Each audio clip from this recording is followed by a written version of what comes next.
preliminary. We're on next, champ. Yeah. If the doc here ever gets through with me. What do you say, Doc? I'm okay, ain't I? Just a minute, Andy. I want to listen to that heart again, if you don't mind. Oh, cut it out. There's nothing wrong with me. I never felt better in all my life. Well, what do you say, Doc? Okay? I guess so. There you are. I told you so. You're in pretty fair shape, Andy, but don't go at it too hard. You've got to be a little careful. The old heart isn't any too strong. Oh, what do you mean? Well, it's pumping pretty hard. Oh, it always does that just before a fight. When I won the championship, it was doing nip-ups. May I come in? Hello, Carrollton. Hello, Annie. Where'd you come from? We came down to see the fight. Linda's outside.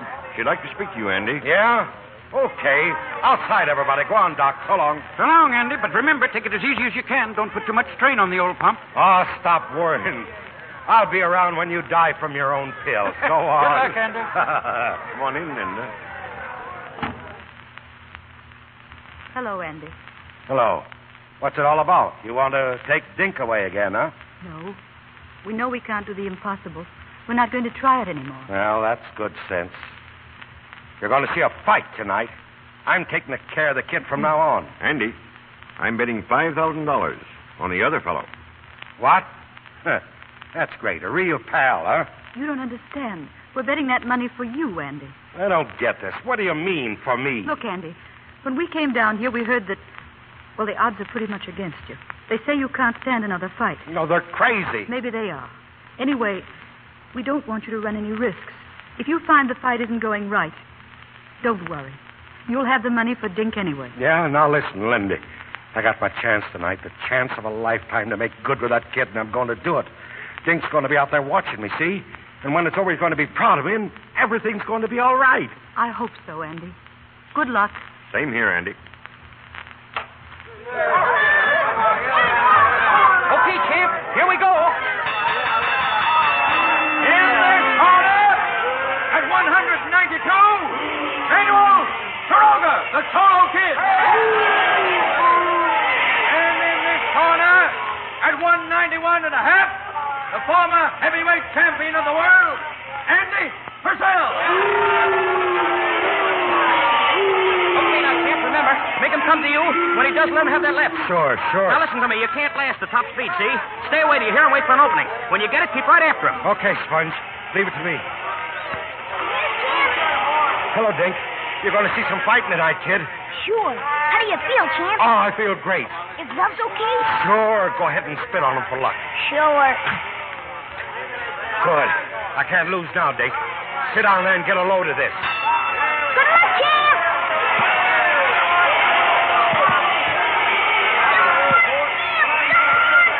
Hey, champ, stay away from him. Let him come to you.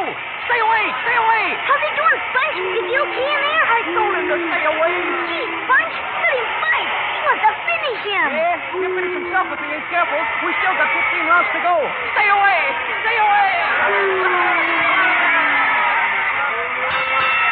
Round two. Round three. Round four. Round five. Hey, champ, if you don't do what I say, that guy'll kill you. I'm okay, Sponge. Let me alone. You win holding out? He's been hitting me here in the heart. It's okay. Well, cover up. Hold your left higher. Move in closer on the clinches. He can't touch your heart, then. I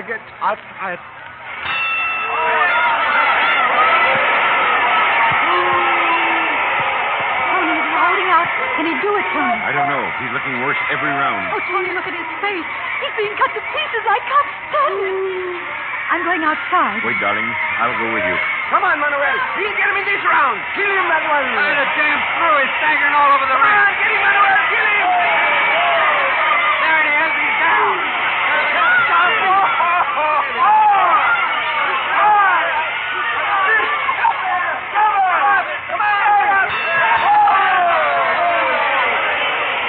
All right, champ. Come on, champ. The bell saved you, boy. Snap out of it. Snap out of it, champ. You hear? Okay. You all right? Yeah, sure. Can you go back there, champ? Are you sure? I'll toss you in the towel now if you give me the word. No, I gotta finish. I gotta let me fight, Sponge. Okay, champ.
Dick. I guess we shoot him. Nice fight, Andy. Hello, Doc. Better go easy, Doc. I'm proud of you, Andy. Hey, champ, just let me have one more picture, will you? One more picture. Sure.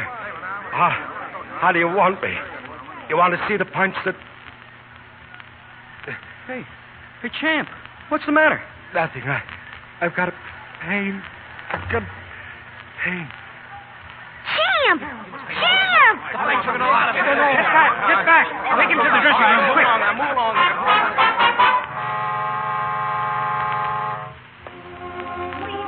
Please, would you? Let me go in and see him, please. Take it easy, Dink. Doc, can I go in, Doc? Sure.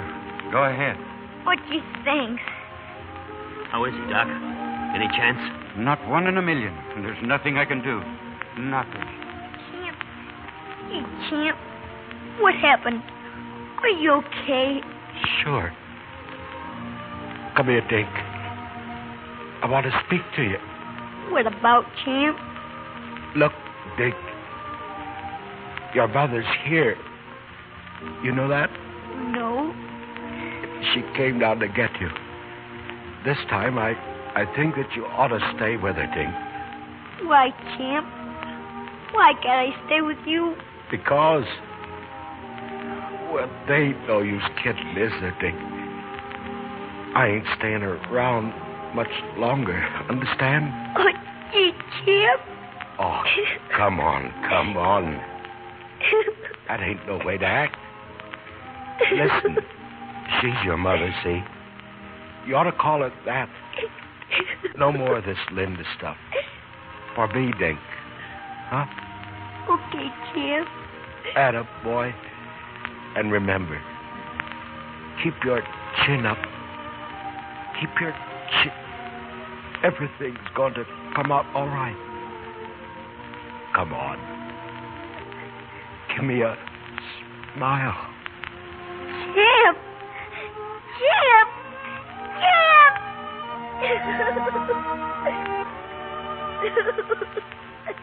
Dink. Oh, my darling. My poor darling. He's gone. Oh, gee. Oh, gee, Mother. Mother. The Champ. He's gone.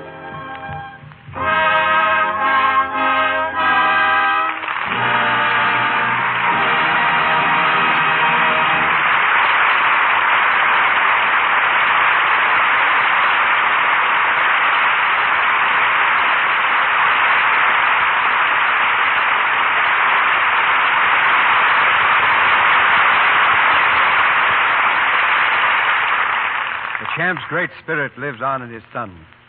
Wallace Beery, Josephine Hutchinson, Noah Beery, and Bobby Lawson are returning to our stage. I think Bobby's about the youngest actor who's ever taken a curtain call at our microphone. Well, he may be young, CB, but he sure pulls his own weight in the boat. I think he's a coming champ, Wally. Yeah. Say, Mr. DeMille, could I ask Mr. Wally a question? The floor's all yours, Bobby. You used to be with the circus, didn't you, Mr. Wally? Sure. I was nursemaid to the elephants. That's what I want to ask you about. Is it true that elephants never forget? Well, I should say it is. Every time a circus comes to town, a couple of elephants look Wally up. With a trunk full of memories, I suppose. You know, we used to have one elephant. We called her Big Mom. She always got scared in a thunderstorm. Every time it thundered, she couldn't sleep unless she wrapped her trunk around my arm, Bobby. Temperamental elephant must have been an armful. Mr. DeMille, can you imagine a fellow quitting a swell job like elephant training just to work in the movies? Confidentially, Bobby, I can't. You know, I think that Wally gets a little homesick for the circus sometimes. Well, known. When I hear that train whistle about 4 o'clock in the morning and I think about getting the tent down and the animals loaded and how cold it was sometimes, then I just turn over in bed and go back to sleep. I'm not homesick anymore. Oh, no. That must be a very comfortable feeling, Wally. Well, before we go, Mr. DeMille, I want to say something about the product behind this program. I use Lux soap regularly myself and have for several years because it's such a help to a good complexion. So gentle and yet so effective. Active lather, I think Mr. Ruick calls it. Anyway, it's a grand soap, and I wouldn't be without it.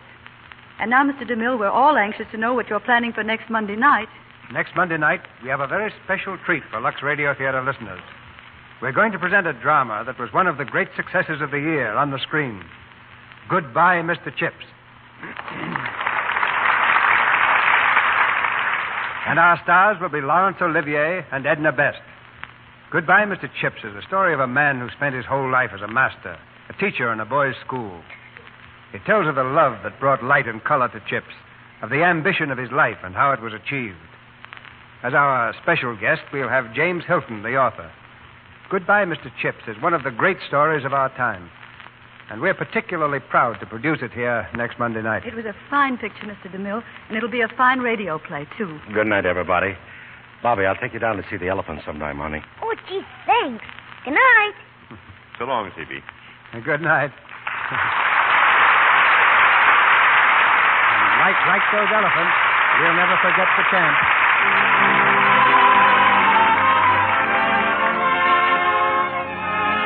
Our sponsors, the makers of Lux Toilet Soap, join me in inviting you to be with us again next Monday night when the Lux Radio Theater presents Laurence Olivier and Edna Best in Goodbye, Mr. Chips. This is Cecil B. DeMille saying good night to you from Hollywood.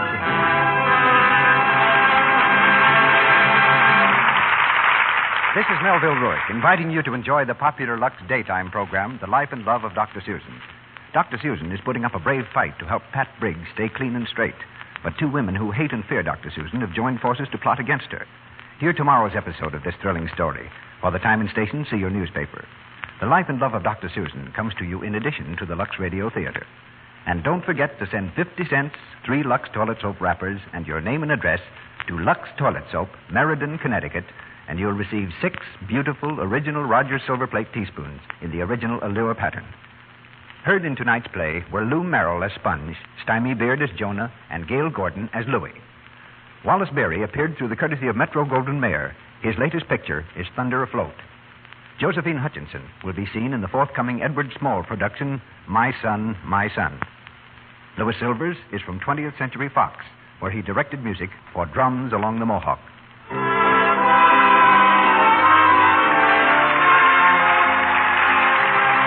This is the Columbia Broadcasting System.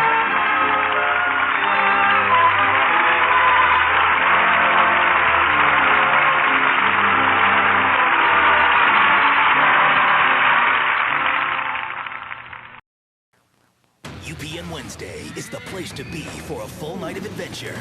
First, he can show her the universe and the secret that could save Earth. Think of what I can offer you. But at a price. You would kill over 80 people to keep me here? An all-new Star Trek Enterprise. Then, for Secret Agent Jake Foley. There's nothing like a good hunt. There's no such thing as a weekend getaway. There's a guy who's trying to kill me.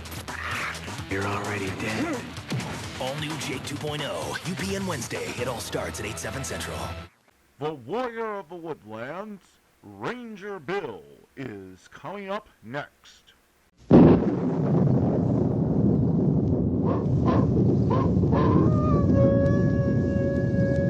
Ranger Bill, Warrior of the Woodland.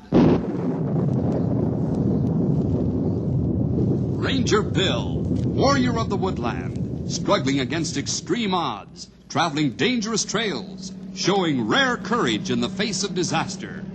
In the air.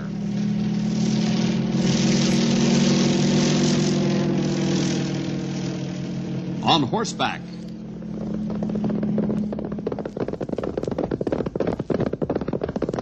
Or in a screaming squad car.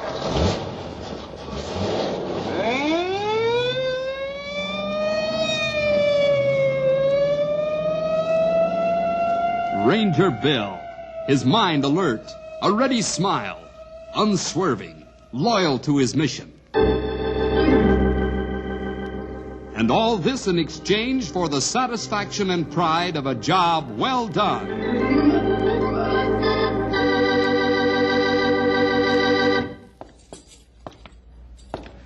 I think the room's already open for you, Henry, but I'd better go along, just check. Thanks, Sam. Sure is nice of the school to let us use this classroom for our club meetings. Yep. I was sort of surprised that they did. They don't do it for everyone, you know. Sure is dark along this corridor at night. Yep. Sorry I can't put the lights on for you. Orders. I guess the school board wants to save as much money as possible. It's not hard to figure out why. It must cost a lot to keep a school up. Yep, a good figure. Good figure. You're right, though. It is pretty dark. I hope the fellows will be able to find their way along here all right. I guess they will, though. We went over it pretty thoroughly at our last club meeting. How come you decided to use a classroom? Well, we were meeting in the homes of the fellas, but the club sort of grew too big to bother anybody with the meeting. Careful. Hurt yourself? Not much. Somebody should have put that chair back out of the way. Uh-huh. Maybe I can give you a hand. Where does it go? Oh, just anywhere back out of the way there. Yeah. I wouldn't want one of the other fellows to trip over it. There. That's fine. It's fine. Good thing we got that night light up ahead there, though. Lottie wouldn't know where he was, but for that.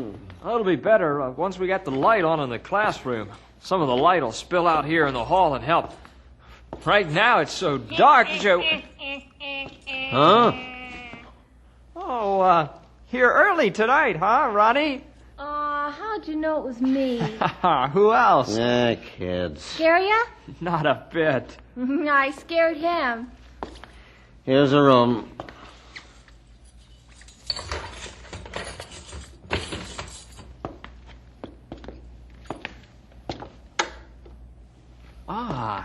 Hey, that's better. The light almost hurt your eyes. Thanks a lot, Sam. That's okay. Now, you kids be careful in here and don't leave the place all messed up. I don't want to have to clean it all up before classes start in the morning. Oh, don't worry, Sam. We'll be careful. Yeah, you won't even know we were here. I'd like to see that.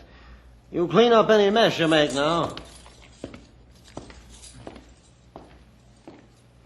What does he get paid for, anyhow? Well, that's no way to talk. Yeah, but we aren't paying him anything. We aren't even paying anything to use the room. So anything we do to cause him trouble is extra. Hey, here come the gang. Hey, now we can get started. Right. Hey, you guys, in here!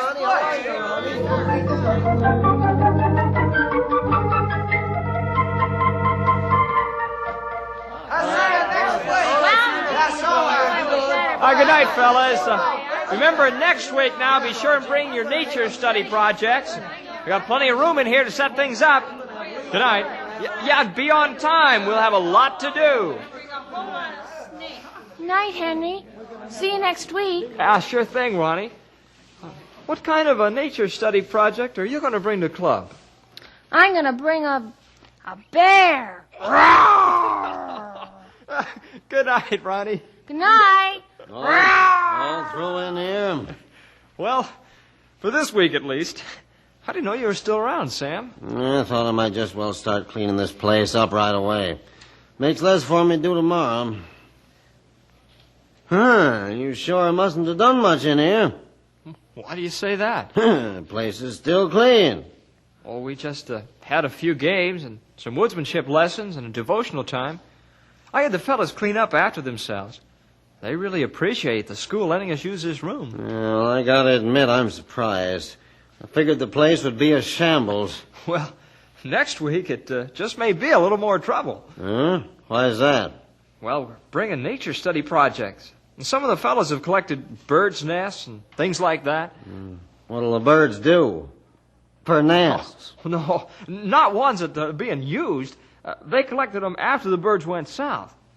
Anyhow, with all the fellas bringing nature study projects, the room just might be a little more cluttered. No, you'll still have them clean up. Oh, sure.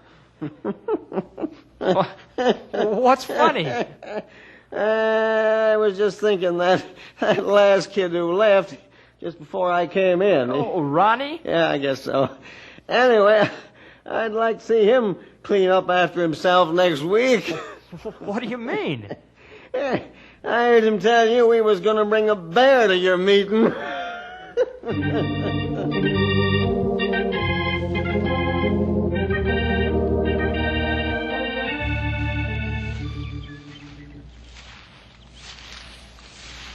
Boy, here's a swell way to mark a trail that Henry showed us last week at the meeting. I can follow right where I went 2 days ago, just by looking for the markers. Oh, here's where I turned right. I wonder if I marked my way into the woods, if I could follow the trail backwards and find my way out. I'll have to ask Henry tomorrow night at club. He knows everything. Probably because he hangs around with the Rangers all the time. Boy, they sure know their way around. Hey, what's that dog doing back in there? Looks like he's sleeping. Wait a minute. That isn't a dog. It's a bear. A little cub bear. All alone here in the woods. I didn't think there were any bears this close to town. Say, I wonder if I could catch him. Oh, that'd be great. Then I really would have a bear for tomorrow night's club meeting.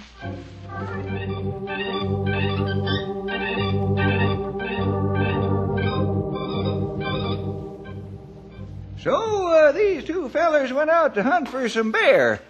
But they couldn't figure out who was going to do the hunting and who was going to do the skinning. Well, they decided to take turns. And one day, one feller'd go out from the cabin and hunt for the bear, and the other would stay in the cabin and skin the bears that the other feller brought. And the next day, they'd each do the other, you follow all this? Oh, sure, Stubby. Good. Sure. Well, anyhow, comes the daybreak, and the one feller sets out, gun in hand, to hunt up a couple of bears, while the other feller waits around the cabin for him to bring them back. Well, about an hour goes by, and all of a sudden, way back in the woods, the feller in the cabin hears his buddy shouting, "Open the door! Open the door!" So he runs to the door and opens it, just in time to see his friend tearing out of the woods with a bear not too far behind him. Wow. What happened? Well, into the cabin rushes the feller and right straight on out one of the winders. Then he runs around, and as soon as the bear runs into the cabin, he slams the door, leaving the bear and his buddy inside. And then he shouts out, "You get busy skinning this one, and I'll be back in about an hour with another one." That's pretty good, old-timer. I'll say. You should come over and tell some of your nature jokes to my club tomorrow night, Stumpy. Well, now, at last I found one you fellers liked. I knew I'd hit on it if I kept at it. I have a feeling Stumpy going to be hard to be with for the next few days. Head that big, have a hard time fitting through doors. Say, about your club meeting, Henry. Yes, Bill? I spoke to the principal about leaving a little more light on in the halls for you boys. Oh, I really appreciate that, Bill. What did he say? Well, I'm afraid he wasn't too hopeful, pal. It seems that they've just had that school rewired in such a way that most of the lights work on a master switch. That way, they don't have to worry about the lights being left on. So after the last school function of the day, they just throw the main switch, and that's that. The lights work in the room we're in. Well, he said that a couple of rooms have been left on an independent circuit for just the kind of thing you fellas are doing. The few rooms that are still working separately, and the night lights, are the only ones that can be turned on after school hours. So that lets out the more light idea, huh? I'm sorry, pal. Oh, that's okay. Most of the boys are pretty well behaved anyhow. I just better get there real early each time and be sure that the hallway leading to the room is cleared of chairs and stuff. Yeah, good idea. Oh, it's not completely out of the blue. I tripped over one on the way to the room last week. Hey, how'd that new room work out for our club meeting, Henry? Oh, real well, Grey Wolf. It sure was good to have a little room to stretch. And it'll be especially good tomorrow night. Oh, why that?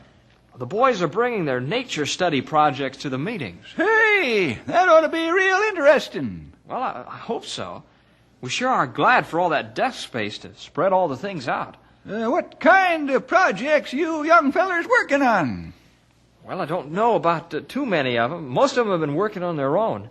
The assignment was to collect some samples of something from nature and give a little talk about what you've collected. Uh-huh. That way everyone learns from everyone else, huh? Yeah, that's a good idea. Well, the boys seem to go for it. We'll see just how good of an idea it was tomorrow night at the meeting. I'll be especially interested in one of the projects. Which one is that, pal? Well, you know Ronnie Edwards? That little whippersnapper that's always into some sort of trouble? Well, he manages to keep pretty well out of it these days, but he sure has an overworked imagination. Well, what'd Ronnie Edwards do? I asked him what kind of a project he was working on for club, and he growled. He growled? That's right. He said he was bringing a bear as a project, and he growled.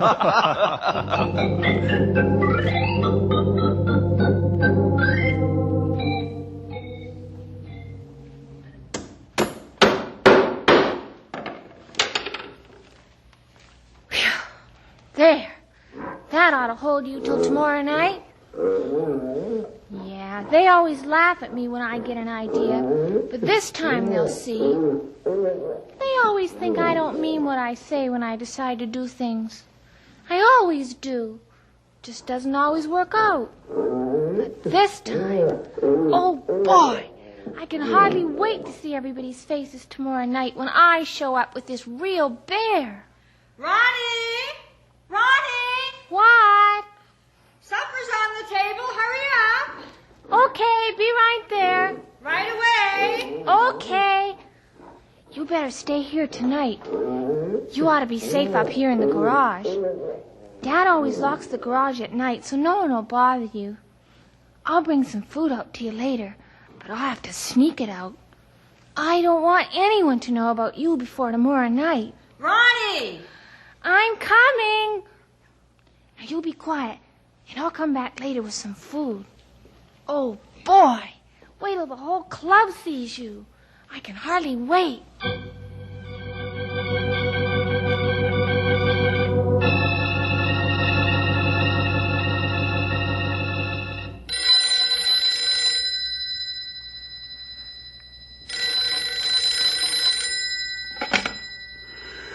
Hello. Bill Jefferson speaking. Bill, this is Sam Barnworthy, the school janitor. Oh, sure. Hello, Sam. Isn't it kind of late to be at school? It's 3 a.m. I know what time it is, and I ain't at school. I'm home. Well, anyhow, what can I do for you, Sam? You can do something to keep bears out of town. That's what you can do. Bears? That's right, bears. I just saw one walk through my front yard. That's a little hard to believe, Sam. We don't even spot them in the forest closer than about 10 miles from here. I ain't concerned with how hard or how easy it is to believe. I just saw a bear, a big black bear, walking through my front yard, and I want you or somebody to do something about it. Are you sure it was full-sized? Of course I'm sure. Why do you ask? Well, I was just thinking that once in a while we do catch a cub that's wandered a little too far from home, but even that's rare. This was a full-sized black bear, and he was walking. Through your front yard, yeah, I know. I don't know what to make of it, Sam. Maybe one of the bears at the zoo escaped. Ever think of that? I doubt it. Whenever there's an escape over there, I'm one of the first ones they notify, and no one has called me here tonight. Besides, if a bear escaped over there at the zoo, the first place he would head for would be the hills. Well, maybe he was confused. No, I think we can rule out a zoo escape. I'll call him later to check for sure, but I doubt that that's it. Now, if you really saw a bear, What do you I'd say mean, that... if? I did see a bear. Okay. And the bear you say you saw must have come out of the woods, which is what I can't understand. What's so hard to understand about that? They never come out unless there's a very good reason. Well, maybe he was hungry. No, the woods are full of meals for hungry bears. They don't often prowl this late at night anyhow. Sam? Yeah? Now, hold on to your temper. I really do want to get to the bottom of this. Well? I just looked outside. There are a lot of fast-moving clouds breezing past the moon. Are you sure what you saw wasn't just a big shadow moving across your lawn and not really a bear at all? Shadow? That's right. Now think hard. Try and remember exactly what it looked like. It looked like a bear, that's what it looked like, but... Well, it might have been a shadow. I said it just might have been, didn't say it was. Uh-huh. Bill, if a cub bear came out of the forest, if it was lost or something, wouldn't its mother follow it and try to get it back? Well, that's why when a cub does wander out, we return it as quickly as possible. There's nothing quite so hard to handle as an angry mother bear. That's what I thought. Well, what if a cub has wandered out, and what if I saw was its mother looking for it? Well, again, Sam, it's possible, but not probable. Knotty Pine isn't a good place for a cub bear to hide. He'd be spotted almost right away and reported. And again, I've had no such reports. Maybe what I saw was a shadow then. I don't know. Sure looked like a bear, though. I know. You probably had bears in your mind and were sleepy enough to... Yeah, I guess so. I was thinking about bears a little while before going to bed. That was probably it. Sure. I was thinking that tomorrow night was the night that the club of Henry Scott's met over at the school, and one of them their kids said he was going to bring a bear to the meeting. Yeah, it's funny how a thing like that can play tricks with your mind, isn't it? Yeah. Well, sorry I bothered you, Bill, but I feel better. Good. I get a good rest, Sam, and I wouldn't look too hard for tracks in the morning. That's a good one. Good night, Bill. Good night, Sam.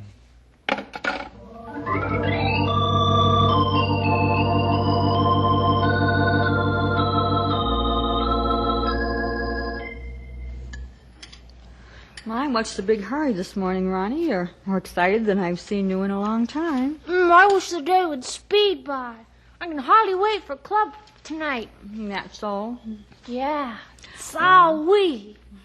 Well, there must be some club to hold your interest this well. I must remember to compliment Henry next time I see him. What do you do at those meetings? All sorts of stuff. We have games and tips on good woodsmanship. I even know how to go in the woods and not get lost. And I think. Sounds good. But I'd be just as happy if you didn't try that out quite yet. Not by yourself, at least. And after a time, we talk about God and pray. Henry says we should never forget whose woods we're walking in. Well, it all sounds lovely. I'm glad so many of your friends go. It's a sure thing with that kind of club. They won't turn out like whoever was around last night. Huh? That's where your father went, down to the police station. Wow. Why? Well, it looks as though somebody tried to break into the garage last night. What? Now, there's nothing for you to worry about, Ronnie. Your father's handling the whole affair. What happened? Tell me what happened. My, don't get so excited. Did someone really break into the garage? Well, they didn't actually get in, but they certainly tried hard enough. The garage door is a mess. Your father says it looks like whoever it was didn't know very much about what they were doing. All they did was to scratch up the doors and walls. Scratch? That's right. Your father says it almost looks like the work of an animal rather than a person. A bear. As a matter of fact, that's what your father said it looked like. But of course no bears ever come this far, so it must have been someone with no good on their mind. Your father went over to the police station just before you came down. He's going to bring them back here and see what they can do about it. Excuse me, please. Well, just a minute, young man. Where are you going? I have to go out to the garage right away. Oh, what on earth for? I gotta move my valuables. I don't think we'll have to worry about anyone else trying to break in. After the police look things over. Please, may I go now? Of course. Only don't bring any more junk into the house, and don't fool with that garage door. I'm sure the sheriff will want things left exactly as they are, so he can determine just who or what was at our garage last night.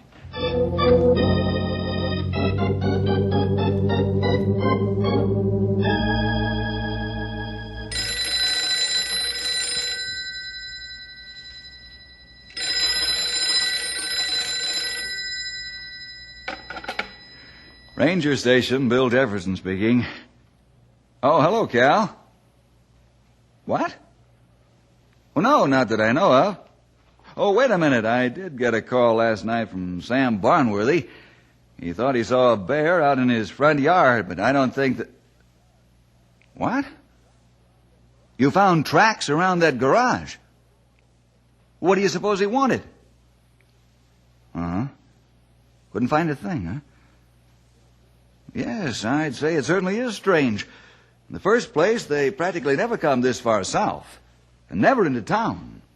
If you couldn't find anything in the Edwards garage that would account for the bear's presence there, well, I just don't know. Any other reports? No, huh? Well, who knows? Maybe he just went back into the woods. We'd better be on the lookout tonight, though, just in case. Right, Cal. Thanks for calling. Okay, so long.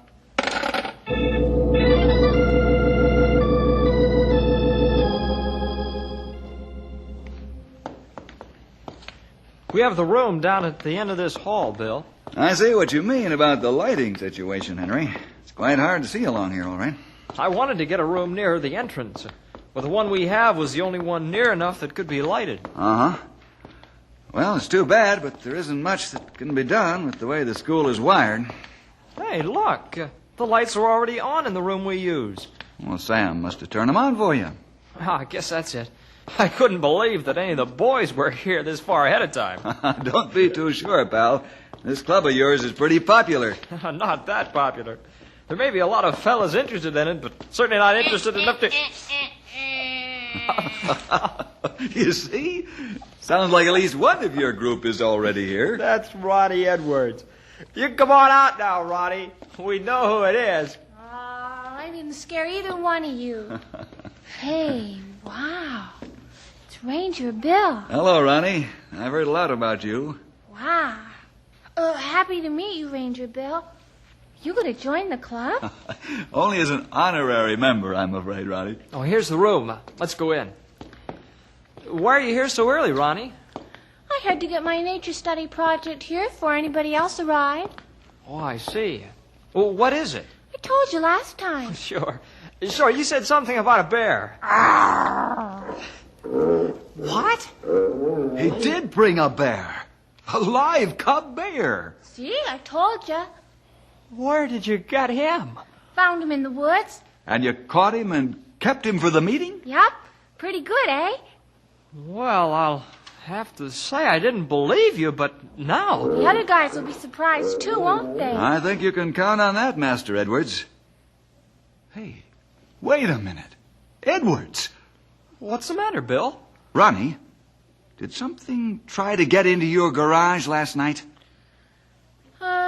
Well, yeah. Why? Did you keep that cub bear in that garage overnight? I might have. On the upper floor. Bill, what are you getting at? Last night I got a call saying that a big black bear was seen prowling through Knotty Pine. And also last night, Ronnie's father's garage was pretty badly scratched up. It looked like a bear had tried to break in. And now Ronnie shows up with this cub. Bill, you mean... Yes, Henry, this cub's mother is somewhere in this area looking for her cub. By this time, she may be in a pretty mean mood. Bill! What was that?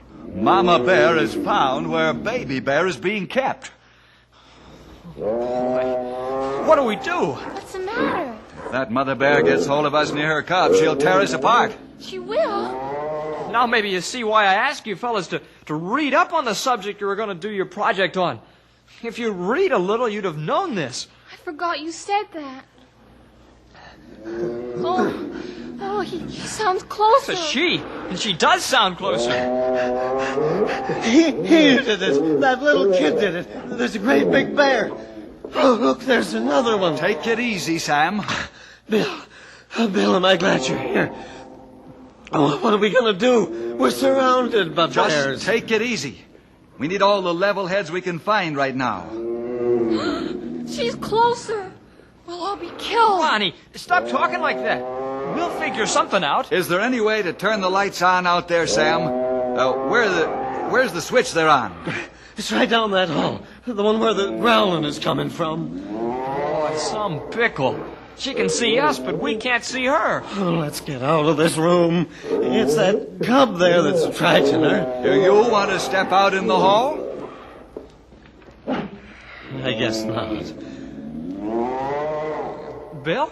Yes, pal. Maybe we can stay and the cub can go. What are you talking about? That's a good idea, Henry. It's our only chance. What are you going to do?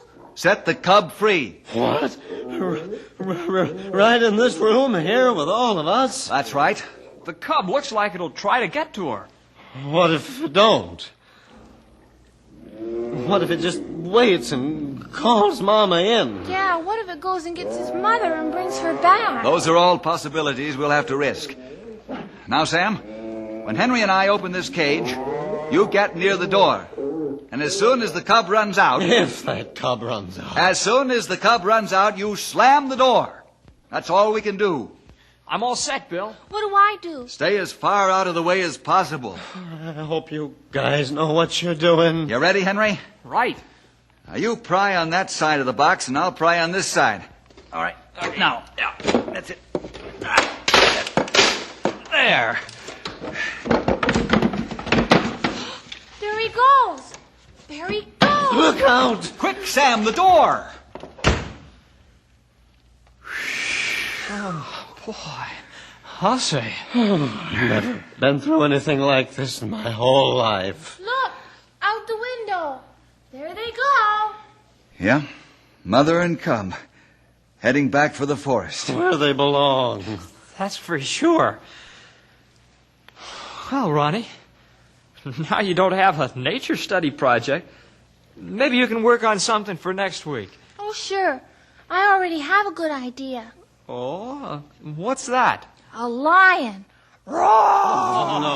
Oh, no.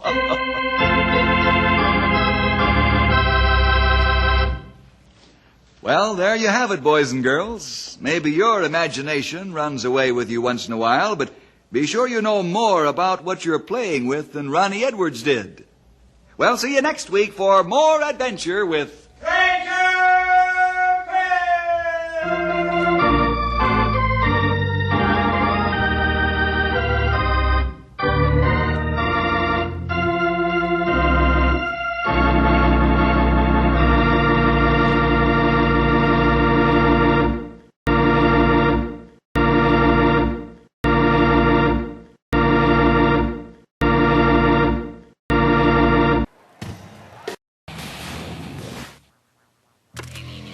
There is a videotape. If you watch it, 7 days later Oh, man. will be 1 week from today. Have you heard about this videotape? The one where they do it on the boat, and then in the car, and then in the bathtub? And he's like, hey, baby, I love you. No, not that tape. 3 times the terror. You watch it, and your phone rings.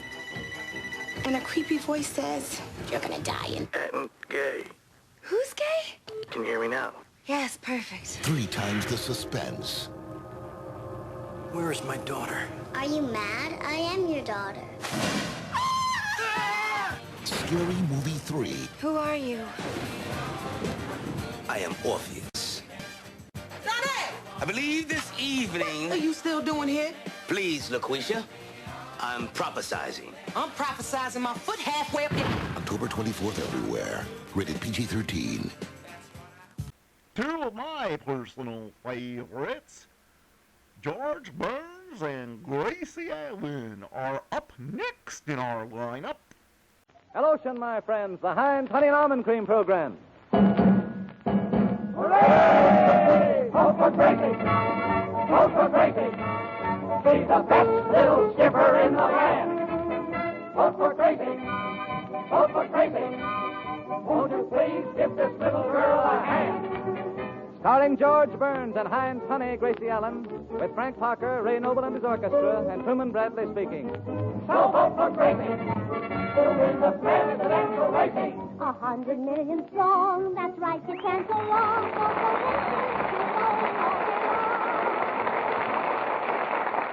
Thank you very much. Well, Well, boys, we're back in Hollywood after the convention in Omaha, and what a time we had. Oh, yes, wasn't it a wonderful reception? Do you realize, Gracie, there were about 100,000 people on the street and in the station to greet you?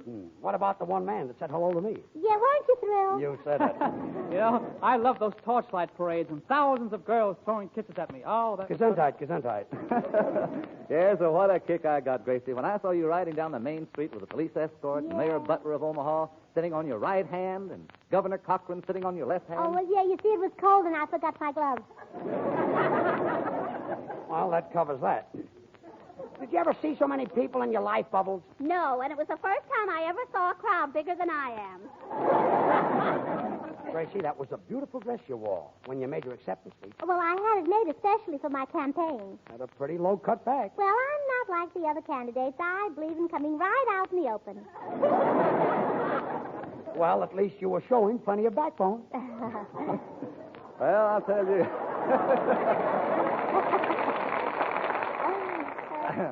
I nearly didn't wait, George. You know, I never saw so many people in one place in my life, I'll tell you. The congestion was awful, and boy, what a time I had parking. Well, now, you know, I never have trouble parking, Truman. I usually have trouble after I park, if you know what I mean. I think I know what you mean. You see, when I'm out driving with a boy, we just pick a spot, pull up the brake, and clutch. Frank, by the way, what happened to you the night of Gracie's convention? Oh, I was out all evening with a very cute girl, and did we have fun? I see. You don't bother with conventions. No, that's why we had so much fun. I get it. You know, George, my biggest thrill was to be made honorary mayor of Boys Town. That was a thrill. But you know, I was surprised. I couldn't find Mickey Rooney there. Well, maybe Boys Town didn't take up his option. Oh, don't be silly. He's too big to wear options. Oh, yes. Just looking at those boys, Gracie, reminded me of my childhood. You mean the awkward age? When you look kind of funny and the girls won't go with you. Starts at 13, you know. When is it over? I don't know, but I hope soon. Mine is coming to an end next year. Oh, I say, Gracie, I'm sorry I had to fly to San Francisco after the broadcast and missed your acceptance speech. Ah, Ray, it was beyond description. Simply breathtaking. Thousands of people, 10 bands, people cheering, delegates from all over the country. Oh, yes, and when Raymond D. McGrath made the nominating speech, I'll never forget it, Ray. His words are still ringing in my ears. And when he said... I shall not speak of the qualifications of our candidate for this high office. Everyone knows the qualifications which she possesses, and knowing them are for her anyway.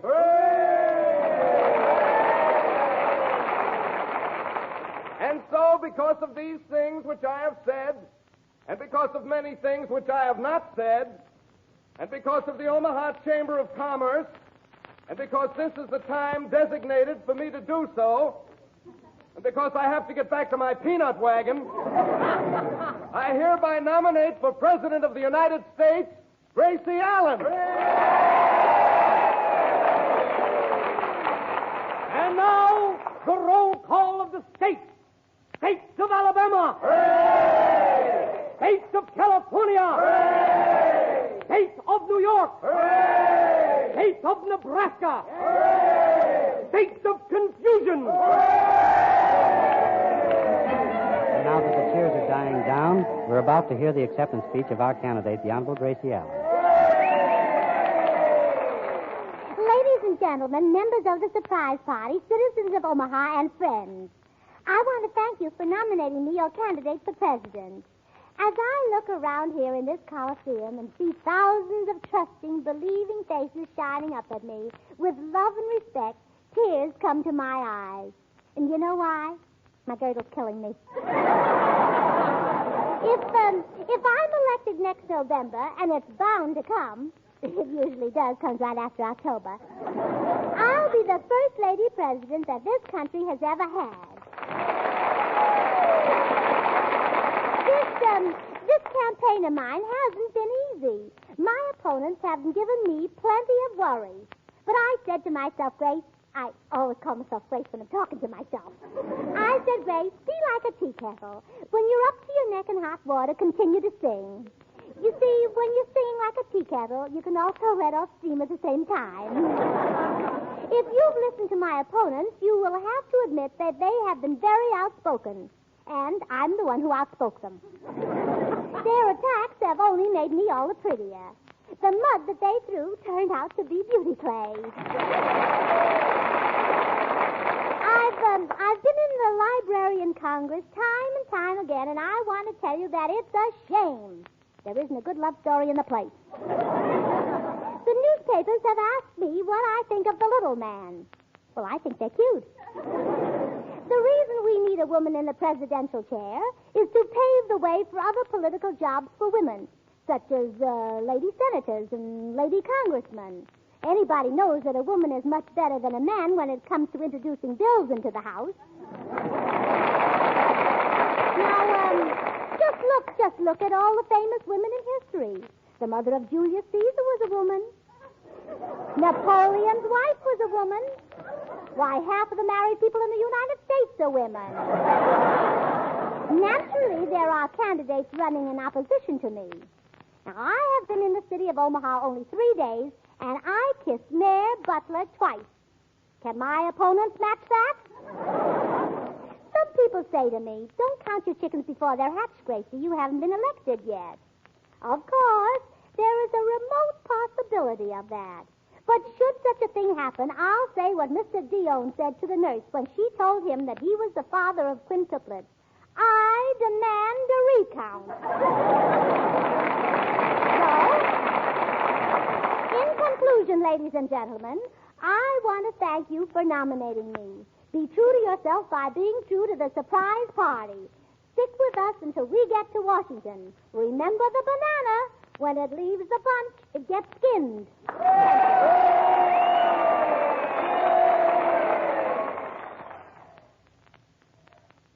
Well, Gracie, I'm certainly sorry I couldn't stay in Omaha to hear that speech. Yeah, and Ray, the night of the convention, a very funny thing happened to me.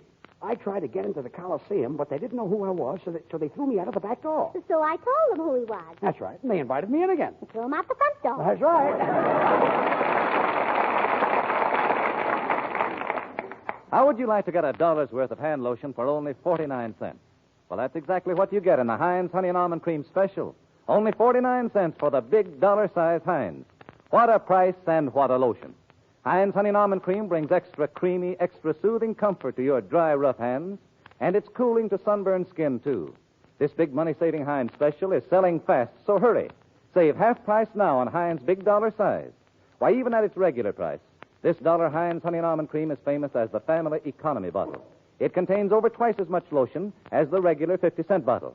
And with this 49-cent Heinz Autograph Special, you also get a Gracie Allen autograph. It's on the bottle and it's detachable.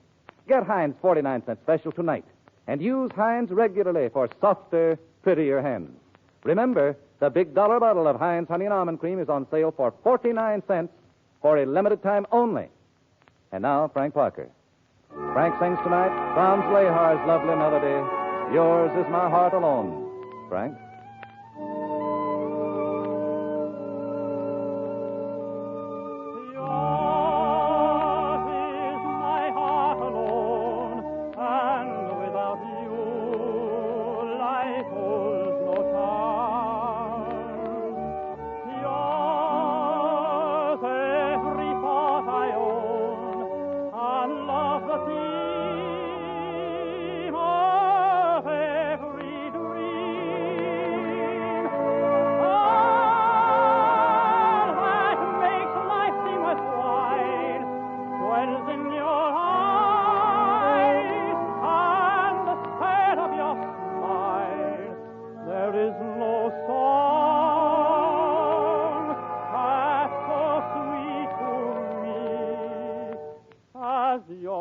Whispering, I love you, dear.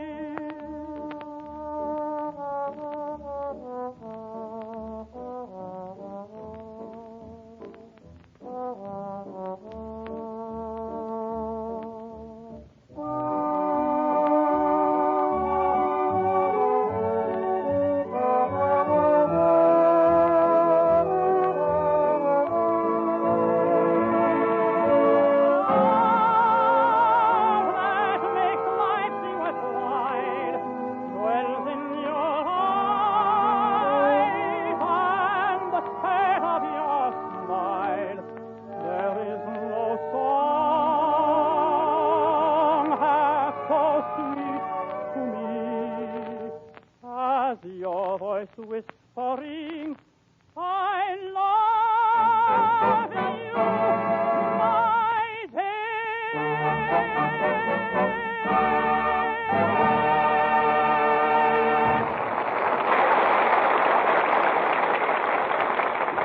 Gracie, until I saw your convention, I didn't think a silly campaign like this would get so far. But now that we're nominated... We? Don't be so plural, George. Yeah? Well, this is no time for modesty. I feel our party needs a business leader. A person with foresight, ingenuity, brains, intelligence. Oh, we'll have to get somebody else, George. I can't be everything. So as your new campaign manager, I've got some ideas in my head that will lead us to victory. Sort of a hollow victory. That's so. Anyway, we're going to San Francisco next week, and, come in. Good evening. I'm Ed Pettis. What are you taking for it? Please. I'm George Burns. Oh, you're wanted on the phone outside. On the phone? Say, it might be important. I'll be right back. He's not wanted on the telephone, Miss Allen. I just wanted to bring you a message from the surprise party headquarters.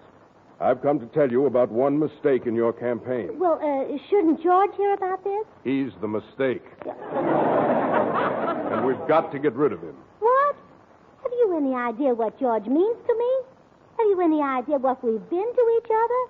Get rid of George. How can I get rid of George? Has anybody got any ideas? Miss Allen, you're going to San Francisco next week, and you're going to do a campaign speech and a broadcast. And we of San Francisco are very progressive. We got rid of ferry boats. We got rid of miniature golf. We got rid of horse cars. So you can certainly get rid of George. Goodbye. Well, that's that. The question is how to get rid of him. Now, let's see. How about throwing him off a high building? No, he gets dizzy. Gracie, how about drowning him? No, he catches cold too easily. Well, I've got a peachy one. How about giving him some cyanide pills, huh? No, they're too fattening. How about shooting him? No, I couldn't possibly do that. I haven't got a license.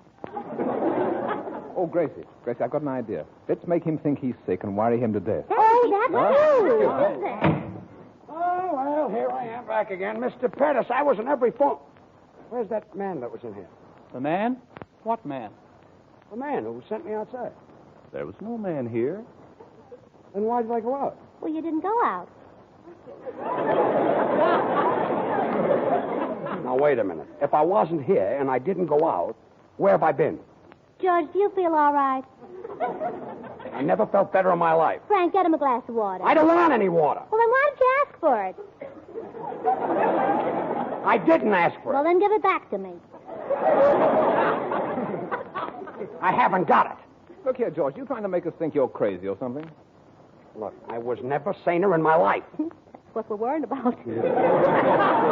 Look, we haven't got any time to lose. Now, next week, we're going to San Francisco. Oh, Gracie, when is George's birthday? Next month. Oh, too bad. He would have been 39. What do you mean, would have been 39? I will be 39. You want to bet? Buy it, Frank. I'm not Frank. I'm Truman Bradley. If you're Truman Bradley, who is this? I said, who is this? George, where you're pointing, there's nobody there. Now, look, folks, I've had a hectic week. And I really don't feel well. Oh, George, you're just worrying for nothing. You're not half as sick as you look. Oh, thanks. You've probably got a little touch of Frizola of the Brazola. Brazola of the Brazola? Yes. What is that? Oh, it's really nothing. Very few people ever die of it. Oh, good. Only the ones who've had it. Well, how long do you think I've got to live? Well, I'll give you a little hint. Don't buy an all-day sucker. All right, so I'm sick. But anyway, we've got to go to San Francisco and Say, what are the symptoms of Brazola of the Brazola? Oh, why get upset? If you've got it, the autopsy will show it. Well, what if I haven't got it? Well, then you died of something else. Well, now I feel better. I'll tell you how to get rid of it. The first day you cut out meat, the second day you cut out starches, and the third day you cut out liquids. What do I cut out the fourth day? Paper dolls. Brazola of the Brazola. I never heard of that. You know, I don't think we should talk that way about George. He's such a nice fellow. Yes, wasn't he? And that song of his, Ain't Misbehaving, I don't know why we let that upset us. I mean, other people sing off key, don't they? I wonder how that'll sound on a harp. There never was a better pal. Yeah, he was a nice kid. Well, he was kind, considerate, and free with his money. I'm going to miss him. Oh, I'll never forget his face. Isn't it awful? It's like a bad dream. Yes. Can you imagine how I'll feel when I get up and say, don't forget to use Heinz honey and almond cream? It's good for rough, red faces. My heart will be broken when I say you can get it in a toilet goods counter. Truman, what are you talking about? The dollar bottle. Then why are you crying? They're selling it for 49 cents.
Ladies and gentlemen, due to conditions over which we have no control, George is still living.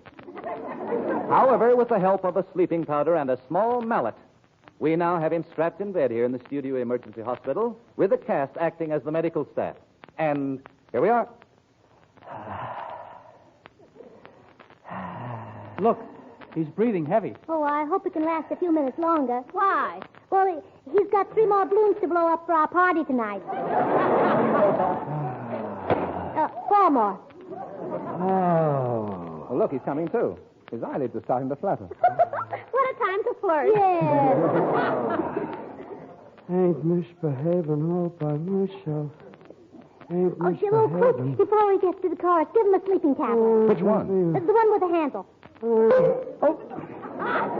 Hey, now remember, before he comes to, we've got to keep him here so he can't get to San Francisco. Oh, well, now, don't forget, Bubbles and I are nurses, and Truman, you and Ray are doctors, and Right. Frank, you're the patient in the next bed. Okay, but let me give George the next sleeping tablet. Oh, yeah. George will get a bang out of it. Ain't misbehaving all by myself. Ain't misbehaving. Where am I? Oh, and now just lie quietly, Mr. Burns. You're suffering from a very horrible malady. What malady? Ain't misbehaving. What happened? What am I doing here? Well, you were operated on for Frizola of the Frizola. Oh. Did I have it? Back to back.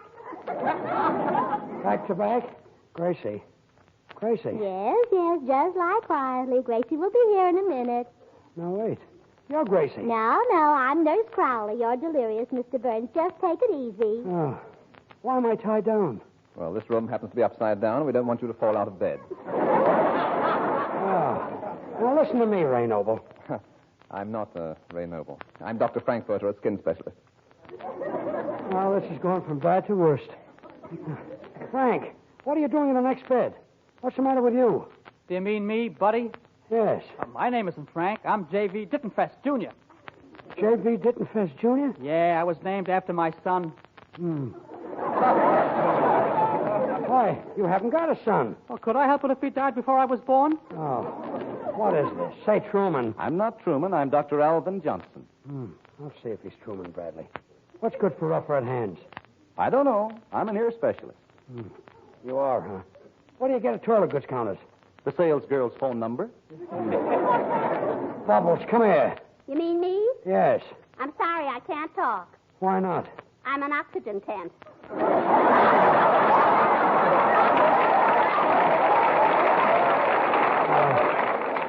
I don't know. I hope this is a dream. Now folks. open your mouth, Mr. Burns. Wider. Now swallow a spoon. Oh, spoon. Swallow the spoon. Yes, I gave you some medicine before and I forgot to stir it. Hurry up. I want a sleeping tablet. Oh, gladly, old boy. This one's on me. Oh. Give the gentleman a cigar. Thanks, fellows. Truman, we'd better get a bottle of beer for George. Oh, really? Is he thirsty? No, he's anemic. I want to give him a transfusion. Yes, but Gracie, what if it kills him? Well, we still get a nickel back in the bottle. Oh, poor George. Does he look awful? Oh, yeah. Doesn't he, Bubbles? I wish he'd get well or do something. I've got a date to see a double feature. What is a double feature? Don Wilson. Oh. Look, George's waking up again. Perhaps we ought to give him something that'll really put him to sleep. Well, we're not allowed to give him any dope. I mean, we're not allowed to give him any dope.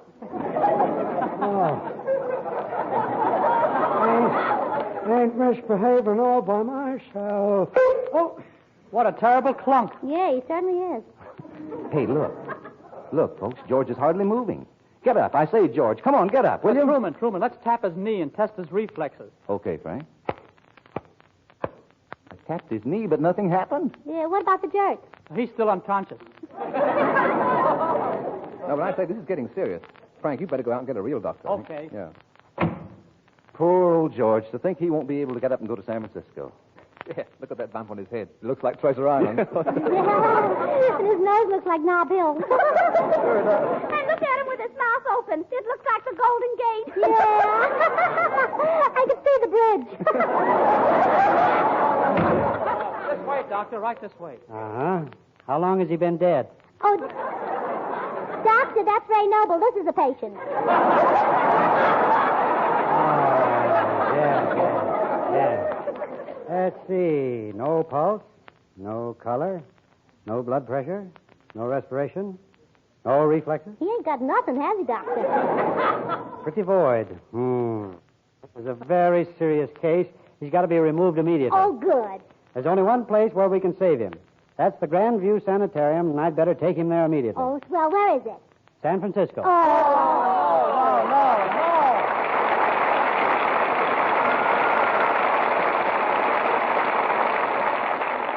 When you read a romantic love story, doesn't it make you dream of such happiness for yourself? Of strong arms holding you close and warm, thrilling kisses? Of course it does. And you can help make those dreams come true. Keep yourself just as attractive and appealing and feminine as you know how.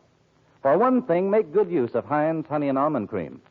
This fine, fragrant lotion helps keep your hands looking smooth, smelling fragrant, and feeling thrilling to a man's touch.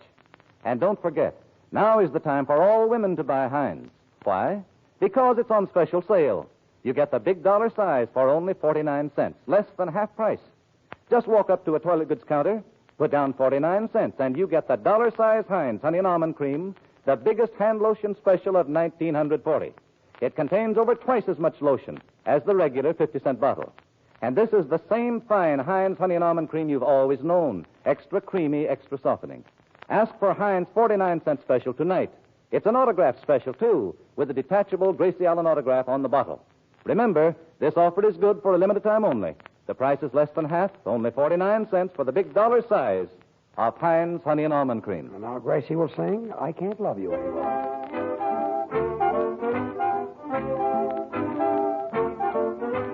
I can't love you any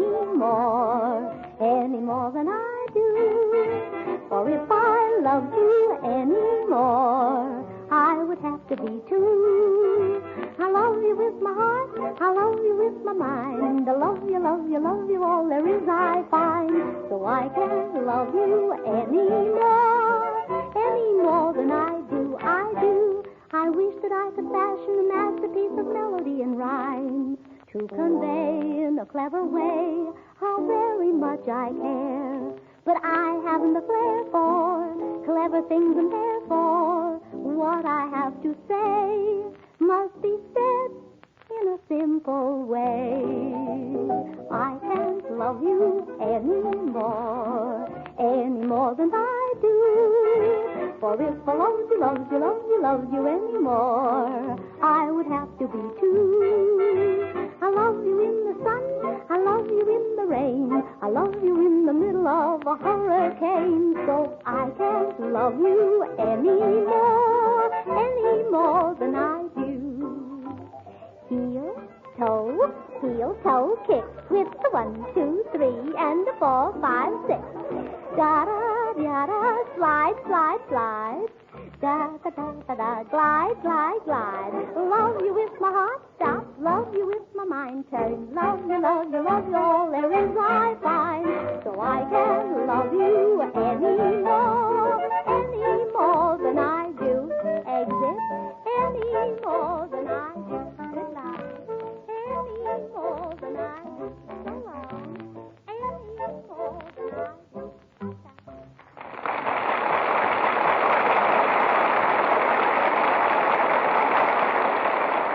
Now you can enjoy both Heinz lotion in bottles and Heinz hand cream in jars. Those smart red and white jars contain the fluffiest, creamiest hand cream Heinz could make.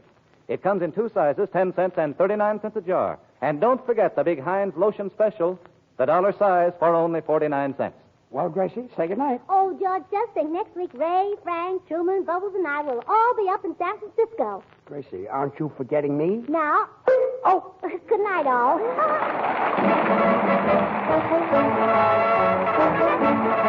Next Wednesday, join us at this same time. This is Truman Bradley wishing you good night for Heinz Honey and Almond Cream. This is the Columbia Broadcasting System.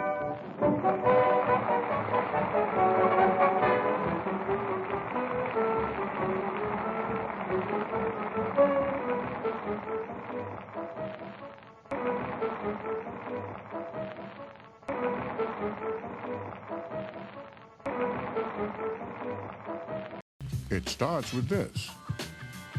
Then you grill up that. Put on a few of those. Bake one of these. Put some of this on that. Then this is what you get. And how about that? So try one of these. This is a place. You got that? Hunt the biggest of all game with the Green Hornet and Cato coming up next. The Green Hornet.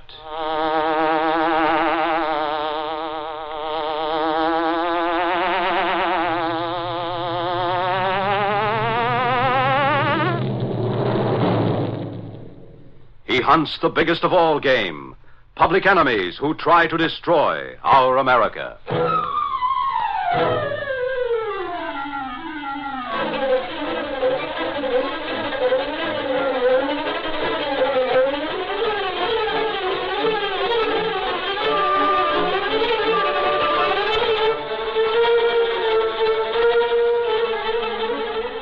With his faithful valet Cato, Britt Reed, daring young publisher, matches wits with racketeers and saboteurs, risking his life that criminals and enemy spies will feel the weight of the law by the sting of the Green Hornet.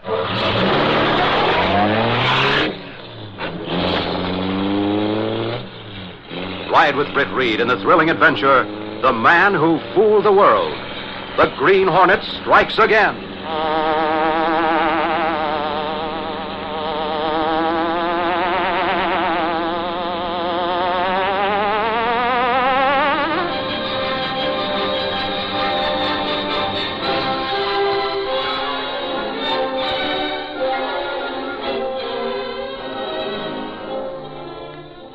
Now that we have the 1943 tax all taken care of, a lot of us are going to have to start working on the tax declaration for 44. On the 15th of April, it will be necessary for the following people to file a tax declaration of their estimated 1944 income. First, single people who earn more than $2,700 annually, and married people who earn more than $3,500 individually or together, and whose wages are subject to withholding. Second, everyone with a taxable income from sources not covered by withholding. Forms, as usual, can be secured from the local collector of Internal Revenue. These forms should be filled out not later than April 15th, and 1/4 of the estimated tax is due at this time. Declarations and payments should be sent to your local collector of Internal Revenue. And now, the Green Hornet.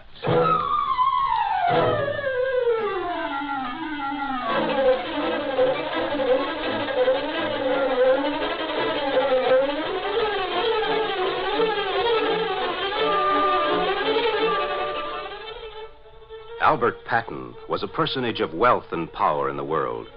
One of those international figures of mystery who give allegiance to no flag, but who are adept at international politics, who manipulate their influence to further their own interests without regard to the results or effects on the world at large. It was a dark and cloudy night in the capital of a neutral country. Outside the Patton mansion, a sinister figure stood in the shadows, watching and waiting. Soon another figure emerged from a side door of the mansion and moved quickly and silently across the lawn toward the waiting man. Hans. I am here, Hans. I could not get away sooner. That Dummkopf Patton thinks a butler is nothing but a slave. Little does he know that the shroud of mystery with which he cloaks his movements has long been removed by our Nazi Gestapo. Uh-huh. Have your report? Yeah. In that report, I have shown that he visited another neutral country recently. There he met with certain leaders of the underground from one of the occupied countries, giving them unlimited means to carry on their work. Not without certain agreements, no doubt. Exactly. They made a trade pact with him to take effect in case their nation again becomes free after the war. Patton leaves for America tomorrow. Our agent Teplitz will make a deal with him to bring back certain plans. From what we already know of Patton, he would sell out our plans to anyone who paid enough for them. We will get in touch with Wessel in America. Have him trick Patton into showing his two-hand. If he is double-dealing with Nazi Germany, his career will come to a sudden end. And in such a case, it will then be time to eliminate that self-styled diplomat of espionage, Herr Teplitz.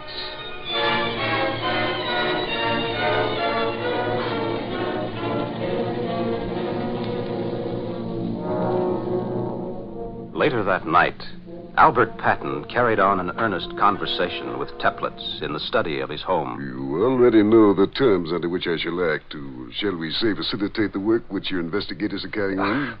Don't be so reticent in saying that you'll carry messages to our foreign agents in America and bring back certain plans. Well, that's putting it rather harshly, Teplitz.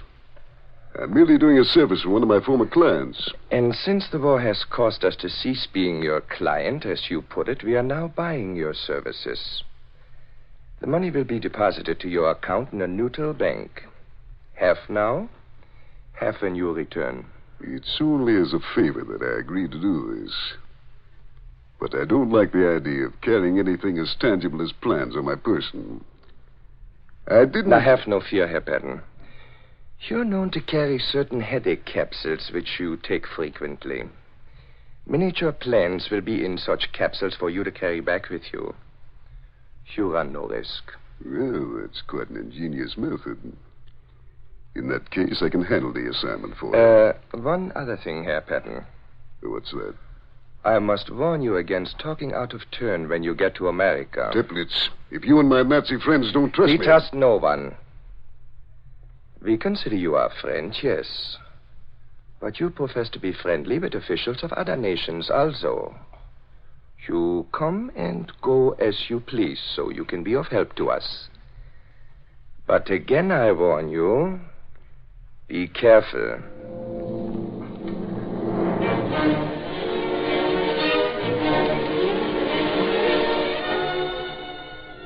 A few weeks later, in the Federal Bureau office of a certain American city, the chief of the Bureau was talking to one of his investigators. I sent for you, Martin, because I want you to drop whatever you're on now and take up a special assignment. Of course, sir.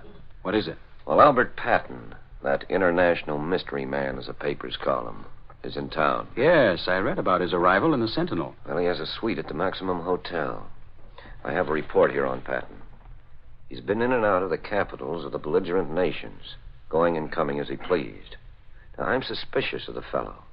I think he's more than phony. That's what you're to find out. Just what the man is really up to. Now, go about it in your own way, but keep a watch on him at all times. I have a hunch he's playing ball with the wrong team. I get it, Chief. I'll get right on it and see what's going on. If Patton's here for any undercover stuff, I'll do my best to find it out.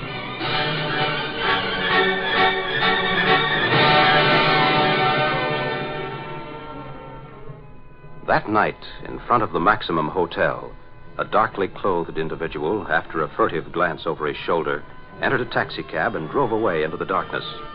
He failed to notice the black sedan which pulled quickly from the curb a short distance back and took up his trail. There were two men in the sedan. They sat with upturned coat collars and hats pulled down, intently watching their quarry as the cab ahead raced toward the less favored part of the city. It is a good thing Herr Patton tipped you off, that the Allied agent in the cab there has information detrimental to our country. He will not get far with any such information, Carl. Does it not seem strange to you that Herr Patton should have the agent come to see him and then tip me off as he did? What are you going to do about the Allied agent? Exactly what Patton hoped we would do. There's no other way. Speed up, Carl. The street is dark and deserted. Get alongside that cab. You will use the machine gun then? Of course. Drive steady and close. I have the window down on my side here. Hey, what's the idea? Just this, my friend.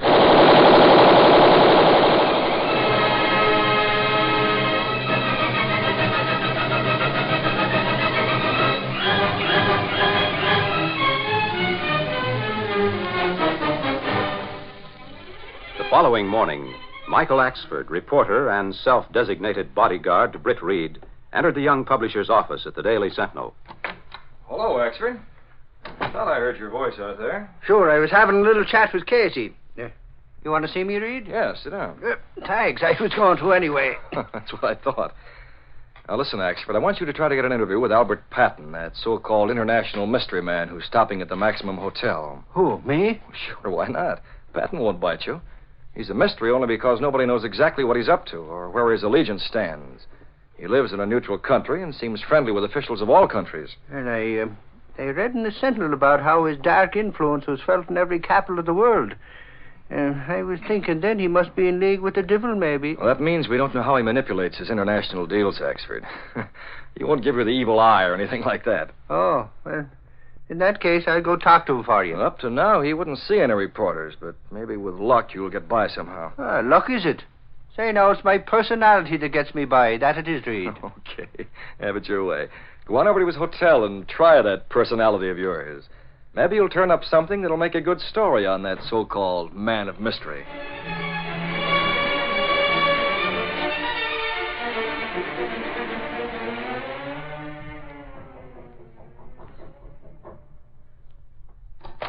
What is it, senor? I've come to see Mr. Patton. You have an appointment, perhaps? Well, in a way I have. Come right in, senor. I am Senor Patton's secretary. If you will tell me your name, I will let him know you are here.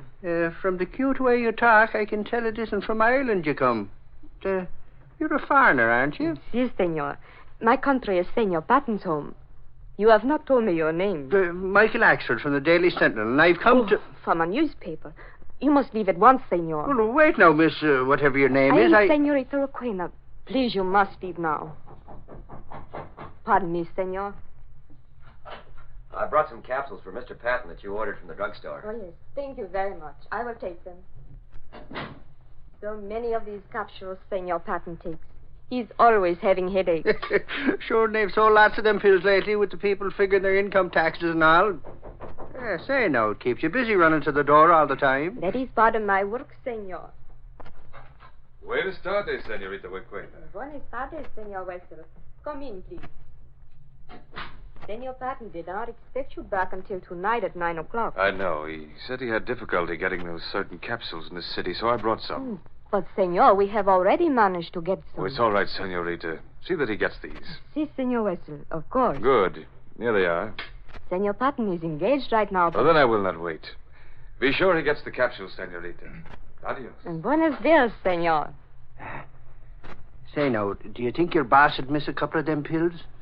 Being a special kind, maybe they'll be handy next time I get a headache. I'm sure it is all right for you to have them, senor. There's more than enough with 2 boxes. And I've just helped myself then. Shall I get some water, senor? Oh, no, thanks. I haven't got the headache yet. Just being prepared, that I am. Say now, that foreigner, does he come from your country, that Weasel guy? Senor Wessel speaks several languages very fluently. Where he comes from, it is not easy to tell. But it is not from my country or from yours.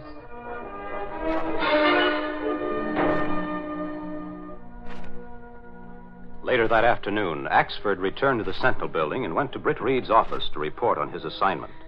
So you see, Reed, after all me sitting around, that guy wouldn't talk to me. It was worse than sitting in the Union Station, the way people were running in and out of that place. Well, who were all the callers? Did you get a line on any of them? Well, he had an American official in there for a while, and some guy with a name like Weasel or something came in and left some pills. Capsules, he called them. Said he'd be back tonight at 9 o'clock. What's so unusual about that? Oh, did I say it was unusual? Say, though, come to think of it, it was funny in a way. A bellhop brought some capsules that he said Patton ordered from the drugstore. Then that Weasel guy comes along with some more.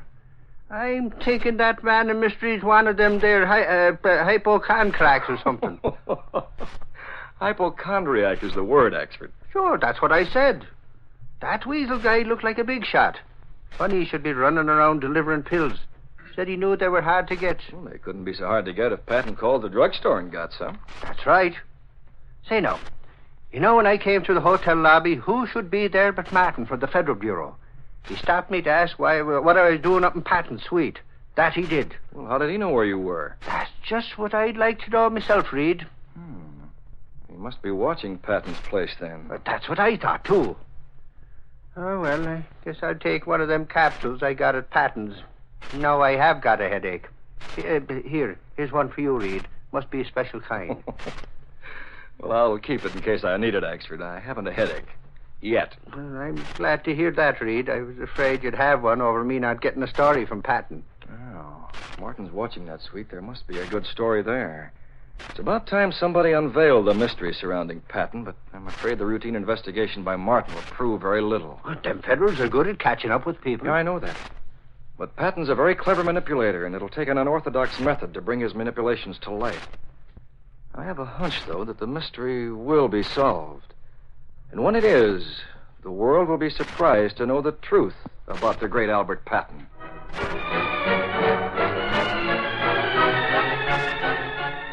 We'll continue our Green Hornet adventure in just a minute. The tires that you have on your automobile today must last indefinitely. Tremendous demands for tires and other rubber products, plus manpower shortages, make it impossible to meet normal civilian requirements. The answer is simple. We can't get new ones, so we must make the tires we have last as long as possible. Here's what you can do to conserve your tires. Drive only when necessary and keep under 35 miles per hour. Have them inspected regularly and switch them every 5,000 miles. When the tread wears off, have them recapped.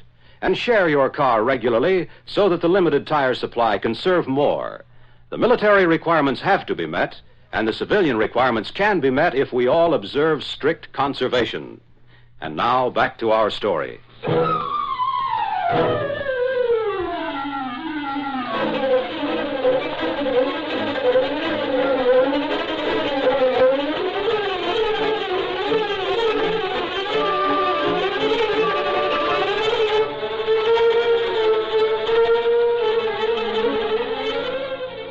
That evening, Britt Reed went to his apartment, where Cato, his faithful valet, and the only person knowing his identity as the Green Hornet, was waiting. Cato, have you read the article about Mr. Patton? Yes, Mr. Britt.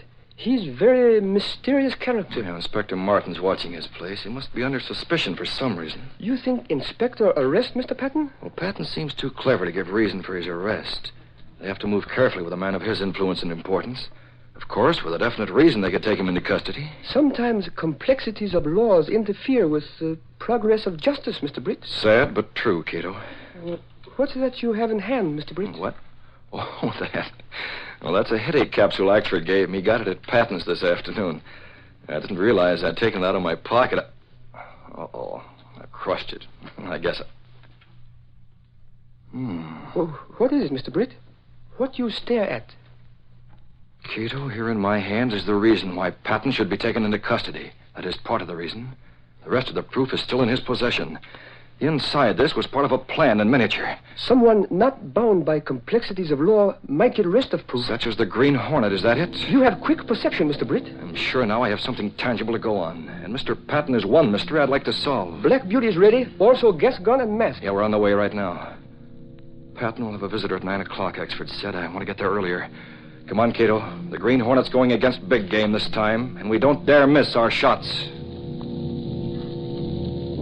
Stepping through a secret panel in the rear of a closet in his bedroom, Britt Reed and Cato went along a narrow passageway built within the walls of the apartment house itself. This passage led to an adjoining building which fronted on a dark side street. Though supposedly abandoned, this building served as the hiding place for the sleek, superpowered Black Beauty, streamlined car of the Green Hornet. Britt Reed pressed a button. The great car roared into life. A section of the wall in front raised automatically, then closed as the gleaming Black Beauty sped into the darkness.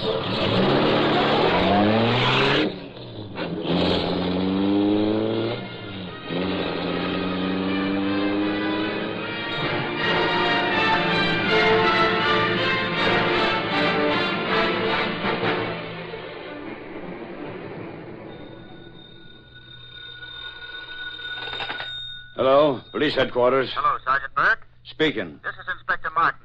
I'm calling to ask that you assign a couple of men to come over to the Maximum Hotel. Sure, Inspector. What's going on? Well, we found out from Washington that Patton once took out citizenship papers in the country. Since he's under suspicion, that gives me the right to get a search warrant issued. I'm going up and question him. At the same time, look over his files. So that's it. Yes, I want your men to watch for any visitors that may come for him and hold them until I can question them, too, unless they're properly identified. Okay, Inspector. I'll come myself and bring another man with me. We'll come over right away. Good. I'll meet you just outside and tell you what to do. Goodbye. So long, Inspector. What is it, Sarge? None of your business. Cassidy, get the squad car out. We're going to the... Well, why don't you finish what you started to say? What's the use? When you get that hangdog look on your mug, I always give in. Come on, Axford. Maybe a scoop will fall on your lap in spite of your clumsiness. And you better move fast or you'll miss what may be the pinch of the year.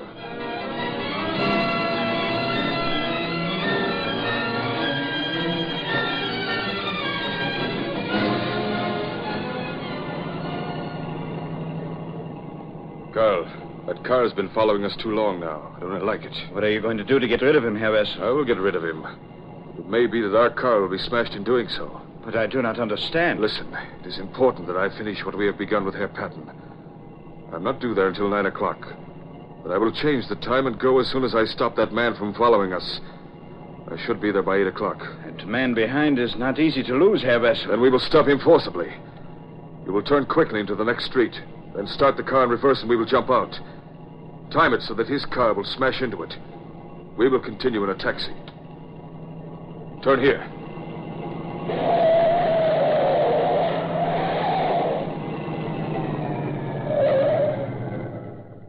All right, put it in reverse and then jump. I'll get out now. Here it goes. There goes the other car. Let us run, Carl. Find a taxi.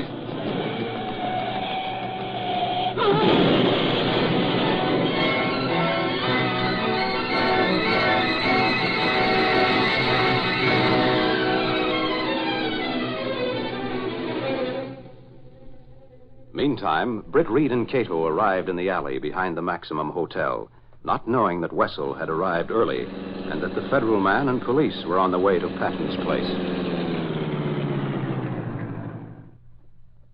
I found out the location of the suite from Axford so I can reach it from the fire escape. Mr. Patton in for a big surprise tonight. He not expect Green Hornet to pay a visit. I'm hoping to find him alone, Cato. And I hope what I'm after will turn out to be what I suspect. You not say what you look for, Mr. Britt? More capsules with the other parts of the plan in miniature.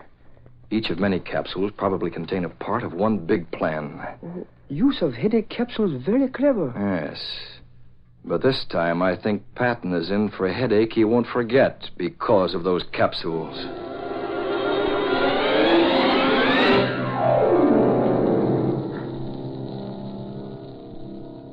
Dear Wessel, I didn't expect you until 9 o'clock. My secretary must have made a mistake. Where is your secretary, Herr Patton? She's retired to a room on another floor. Good. It is best we be alone. She made no mistake. I decided to come earlier. You're fortunate I received you before 9. Who is that man out in the anteroom? Carl is one of my associates. He will see to it that we are not disturbed. What's the meaning of this sudden high-handedness? You had a visitor this afternoon. An American official, did you not? Yes, but I had to establish such contacts to allay suspicion. We expected that you should. But you have overplayed your hand, Herr Patton. As Americans say, you've been talking out of both sides of your mouth. What do you mean by that? How dare you I have insinuate... been followed all day. Why? The Federal Bureau has a man in the lobby all day. Why? Because you talked a little too freely. That's why. I also know you sold certain information here. Don't try to bluff me, Wessel. Your superiors should know your nerves are too shaky for this job. I'm used to being watched. It's nothing new.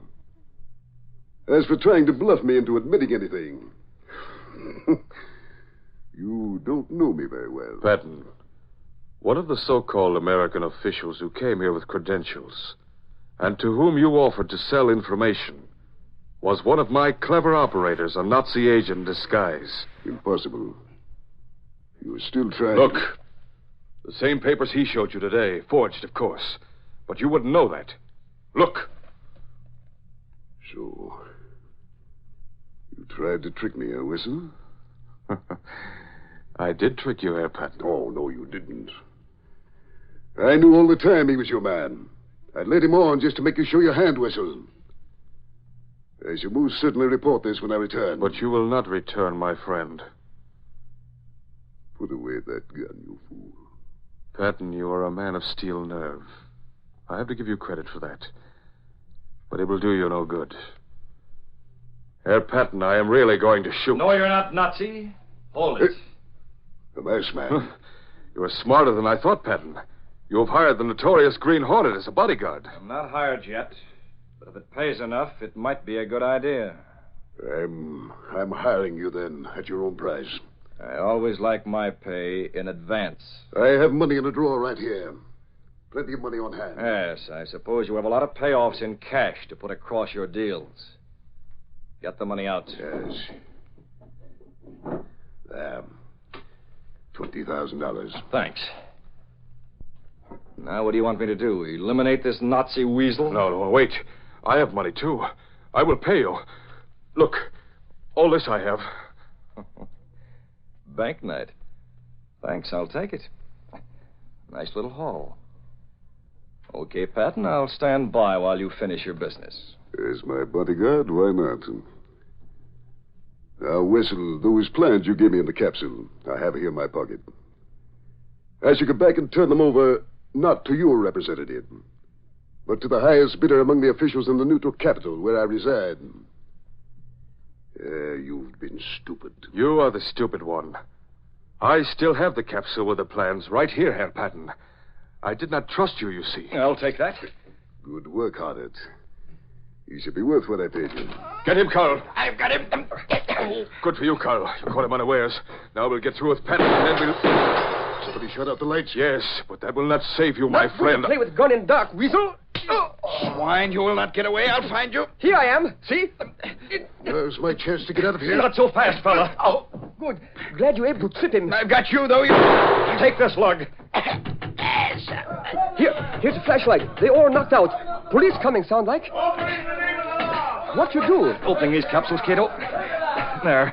We'll put these in Patton's hand. That'll convict a lot of them. And here's a lot of money to give to the Red Cross. All right, come on, let's get away. That shooting must have come from in here, but the lights are out. I've got a flash. Glory be, look there. Say, that's the guy who was here this afternoon. That one's Patton. I've seen him before. Hey, here's another one. Hold that light closer here. Patton has something in his hand. Several open capsules with tiny papers sticking out of them. Let's see. What are they, Inspector Martin? Hey, that other guy brought in a box of them pills today. These little papers are all parts of one plan in miniature. Sergeant, I'd have searched forever and never have turned up this if somebody hadn't planted those capsules in Patton's hand like that. Planted, you say? Look at the evidence around here. Can't you see who did all this?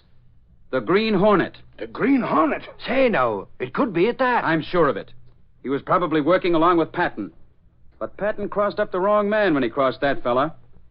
Yes, Sergeant, it took the Green Hornet to show up a man who has fooled the world for years.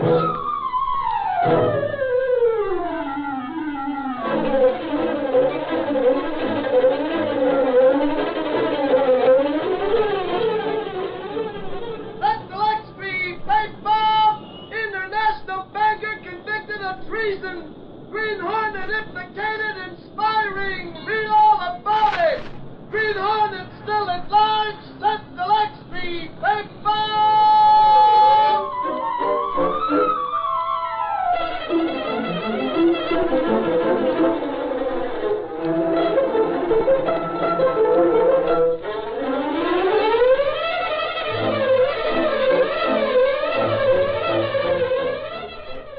To many of our wounded fighting men, the blood plasma sent to them by the Red Cross means the difference between life and death. During the past 3 years, Americans have given 6 million pints of blood. The quota for 1944 alone is 5 million pints. Now, it costs money to collect and deliver this plasma. New blood donor centers and mobile units will have to be established this year. The money needed to maintain this service and all the work done by the Red Cross comes entirely from the voluntary contributions of the American people. During the month of March, we Americans are going to be asked to contribute a minimum of $200 million to the 1944 Red Cross War Fund. When the Red Cross worker calls at your home, please give as generously as you can. Be sure to listen to the Green Hornet next week at this same time.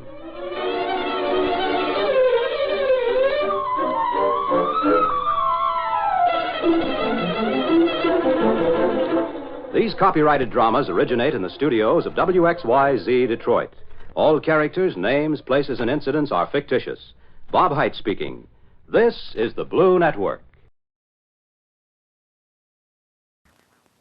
UPN Tuesday on an all-new All of Us. When your new bride doesn't want to take your last name. A name doesn't actually change what something is. Unless, of course, that name is Abracadabra. And your ex won't let it go. You let Niecy keep your name after the divorce? Well, I didn't let her keep it. She jacked it. Things can get a little ugly. I'm a man. I'm about to handle my business like a man right after I wash up my makeup. All of Us, all new. UPN Tuesday, 8:30, 7:30 Central after One-on-One. Well, Silver, wait those thrilling days of yesteryear with the Lone Ranger up next.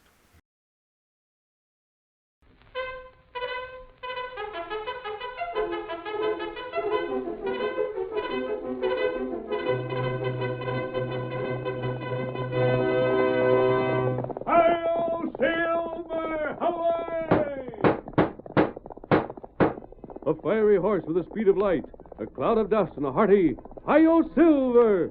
The Lone Ranger.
In the early days of the western United States, outlaws roamed the territory. Usually working in small bands, they attacked isolated ranch houses, driving off cattle and stealing whatever they could lay their hands on. But occasionally, an outlaw with a gift of leadership became ambitious. He welcomed new recruits until his band had grown into a small army, and he was able to defy not only the local sheriffs, but the government troops as well. The Hawk was such a man, and the story of his meeting with the masked rider of the plains is one of the most exciting episodes in the history of the West. Return with us now to those thrilling days of yesteryear. From out of the past come the thundering hoofbeats of the great horse Silver. The Lone Ranger rides again. Come on, Silver! We're heading south for the border. The Hawk has been seen near Dover. Hail, Silver! Away!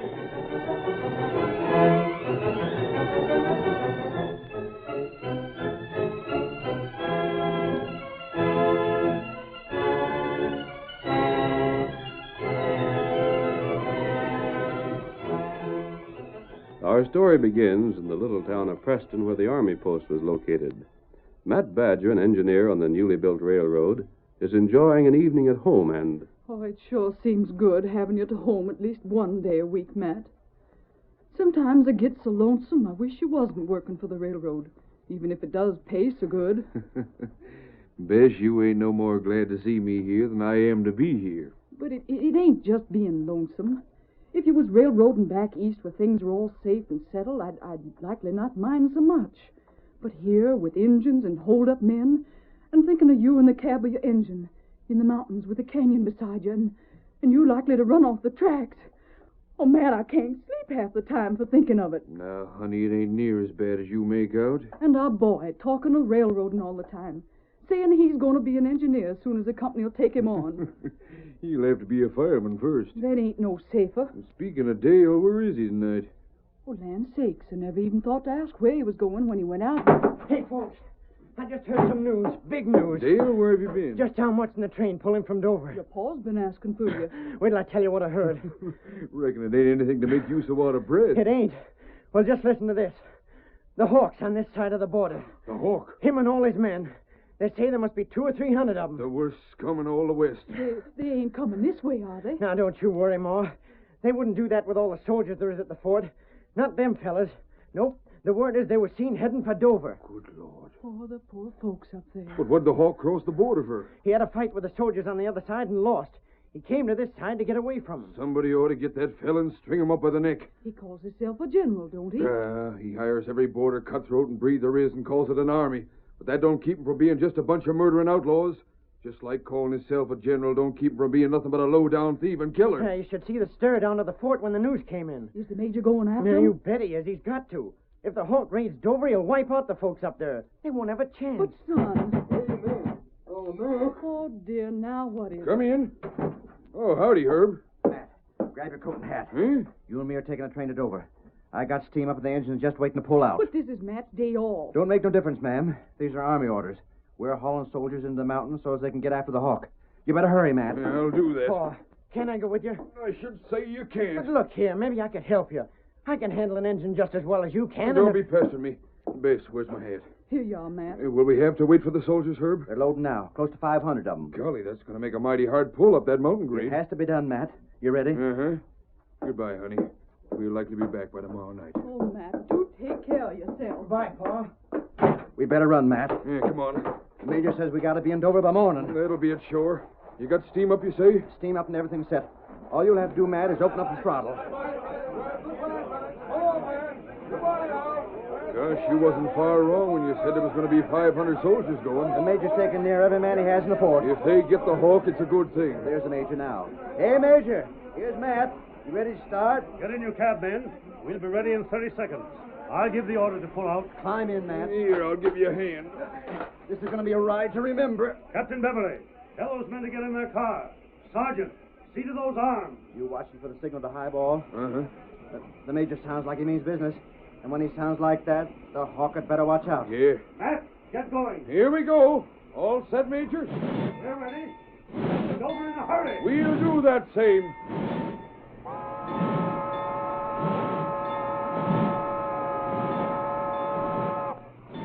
Herb, You keep the steam up. I'll give you enough pressure to blow out the boilers. We're on our way. You just bet we are. Howdy, friends. What in blazes? Matt, they just swung aboard. Look here, Yes, you sir, can't... we got both of you covered. Keep this train rolling, do what we tell you, or stop land.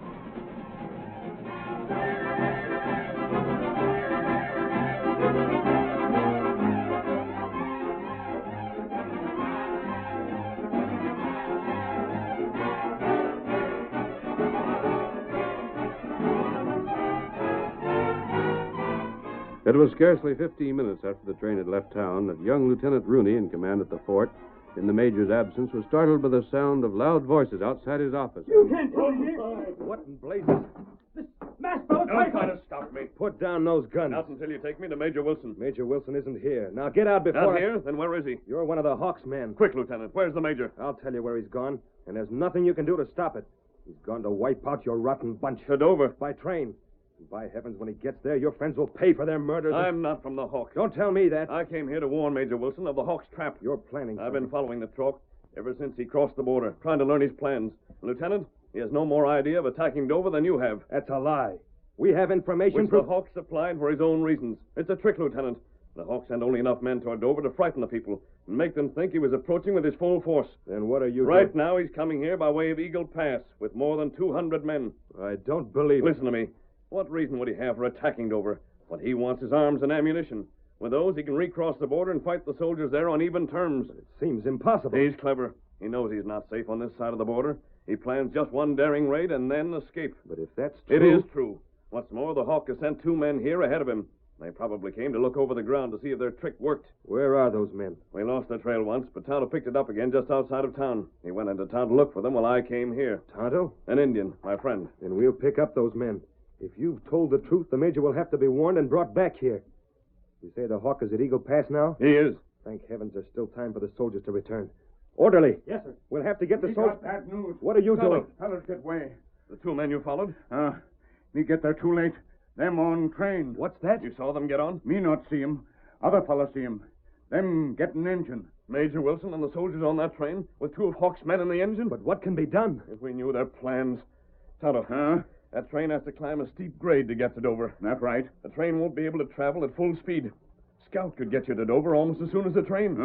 You're going to ride to Dover.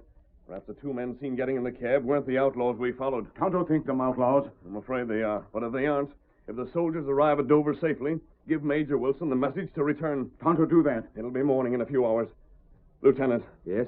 We don't know why those men boarded the train. There may be a branch line or something of the sort between here and Dover. They might plan on forcing the engine crew to sidetrack the soldiers, figuring to delay them long enough for the Hawk to attack and get away. There is a branch line. It goes to Dawson. Your men are equipped with heliographs, aren't they? Mirrors to reflect the sun and send signals? Of course. And get one for Tonto. But what's he going to do? If he finds the soldiers have been sidetracked, he can tell us. He'll be in the mountains. It'll be easy for him to send the message and for us to receive it. You're right. And we'll know what's happened. And then we can make our plans. Now hurry so that Tonto can get on his way.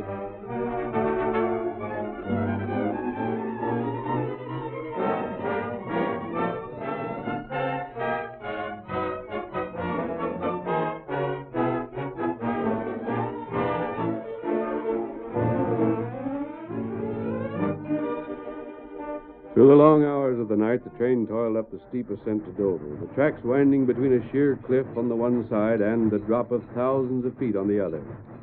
During all that time, Matt and Herb were conscious of the unwavering guns of the 2 outlaws who stood over them. There's no use you fellas pretending. We know you're from the Hawk. But you won't get away with this. We're doing well enough. If you're savvy when you're well off, you'll pay more attention to your work than the spiking me here. In daylight. We're getting pretty close to Dover. You'll be more than 10 or 15 miles from here. And just how do you sidewinders figure you're going to get away from the soldiers after we reach town? That's just it. The soldiers ain't going there. Huh? What do you mean? Don't get anxious. Passenger cars kept on a spur in Dover, ain't they? There always is. That's just fine. They'll be coming in handy. You see, our boss sent some of the fellas to make the folks in Dover think all of us was nearby. You mean they ain't? If they was, nobody'd known about it till too late. Truth is, friends, the Hawk's marching on the fort this very minute. No. And we're planning on using them cars in Dover to pick up our parts there and join the Hawk at the fort. By the time we get back, you'll likely have it took over. Keep your big mouth closed. Spike, they better stop the train. I reckon, Luke. The will do as good as any place. Stop the train. What for? Don't ask so many questions. Just stop But it. I tell And you... after it stops, any soldier sticks his head out of the window to ask why, you tell him nothing's the matter. Oh, get drilled. But you can't Stop get this train. You better do like he says, Matt. They ain't the kind that'd hesitate much about shooting. But stop on this grade? We'd never be able to get started again. We'll worry about that. You just follow orders. You fellas must be loco. Don't argue with him anymore, Luke. Drill him. I'm stopping.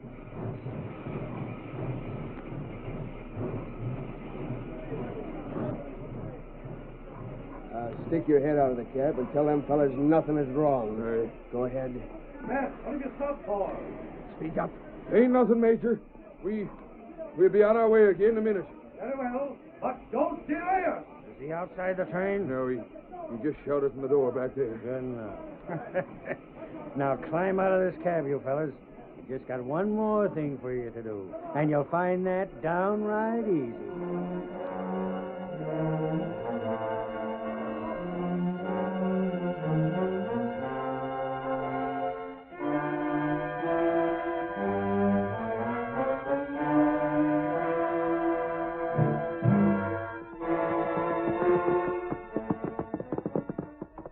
Steady, Silver, old fellow.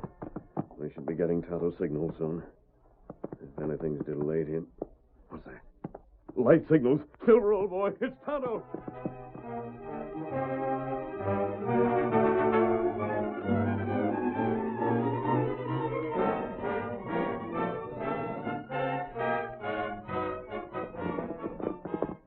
Come on, Silver. Hurry, old fellow. Lieutenant! Oh, Silver. Over. Lieutenant! Your friend Tonto, any signal? He did. Lieutenant, the hawker's done something I didn't believe even he was capable of doing. Yes? The train stopped 8 miles this side of Dover. There's no branch line at that point. The train stopped and the engine uncoupled from the cars. You mean the I train? mean that at this moment those cars are loose. They're running away down the grade. And when they jump the track, every man inside will be dashed to his death.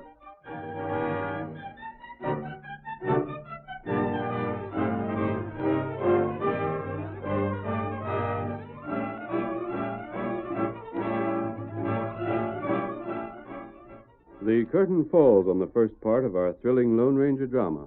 Before the next exciting scenes, please permit us to pause for just a few moments.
Now to continue our story. When the Lone Ranger received the startling news from Tonto that railroad cars carrying 500 soldiers were hurtling unchecked down the mountain grade, he brought the news to Lieutenant Rooney at the fort. Every man will be killed. Every last man. Listen to me, Lieutenant. But what can How we... many men have you here? Only 15. The Hawk will be arriving in very few hours. Send your men into town. Warn the townspeople. Get every man, woman, and child inside the fort. We'll never be able to hold out. You can for a while. But what I good... haven't a second to waste explaining. Just do as you're told. Get those people in the fort. At once. Come on, Silver!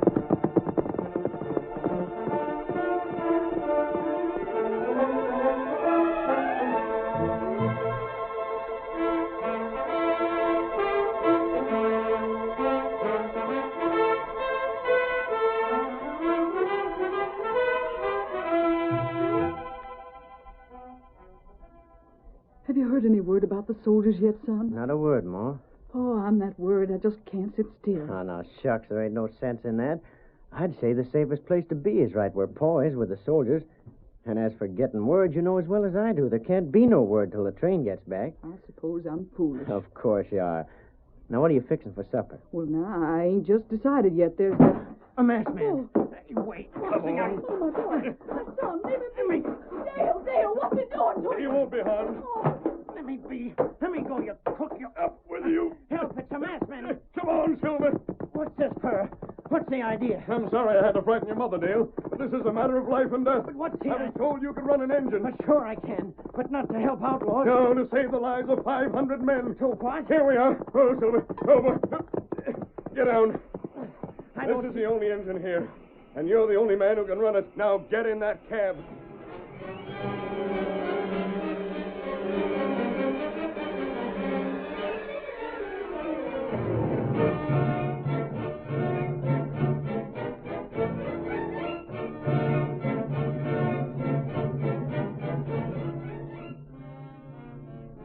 In the meantime, obeying the Lone Ranger's instructions, Lieutenant Rooney sent his men to summon the townspeople to the fort. In a frenzy of fear and confusion, thrown into a panic by the dreaded name of the Hawk, the townspeople gathered their families, loaded their possessions into carts, wagons across the saddles of their horses, into and onto anything available, and made their way to the fort. For hours, an unbroken stream of horses and wagons covered the short distance between the fort and town.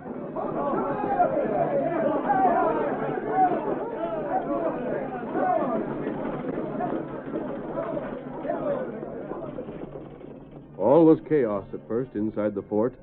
Baggage was strewn at random. Untied horses got in everyone's way. Children were lost, and frantic mothers searched for them. Men busied themselves at useless, self-appointed tasks. But at length the discipline of the small body of soldiers prevailed, and a measure of order was finally restored. Get those horses out of the way! Put the children in the barracks! All the men are to stand by for orders, and the women make ready to load the guns! Sergeant, have ammunition brought from the magazine. Yes, sir. Lieutenant. Well, what is it? Over there, down the trail. Don't you see anything? I don't... Horsemen. Do you think? It's the Hawk and his men. If they were at Eagle Pass at the time the masked man's head, they're just about due. Oh, they'll kill us. I know they will. But not before they know they've been in a fight, ma'am. Orderly, the Hawk is in sight. Men, to the stockade! Make ready for an attack!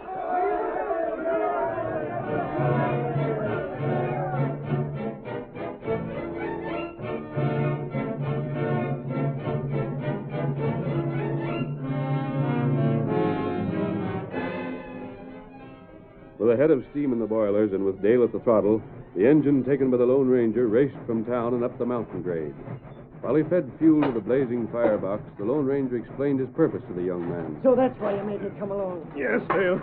We may lose our lives in the attempt, but it's worth the risk. We can save the lives of 500. I'm glad you made me do it. I thought you'd feel that way when you understood, but I wouldn't have hesitated even if I'd known you wouldn't.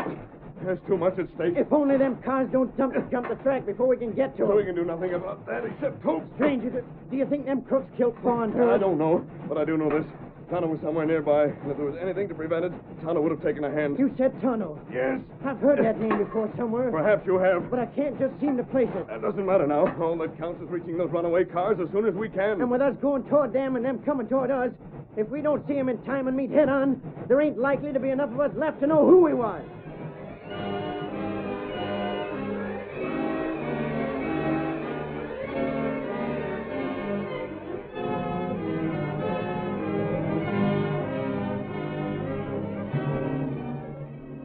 The runaway cars, gathering momentum as they rolled down the grade, were soon racing at terrific speed. They roared down straightaways, the iron wheel rims just barely clutching the rails as they whipped around curves. The cars rocking madly from side to side as they threatened to leap the tracks and plunge into the waiting canyon. Inside the cars, the soldiers were at first paralyzed, then shouted their terror. Finally became grim and silent. Not a man among them but was certain that the lightning journey could end only in death. And all the time, engine and cars were rushing toward each other.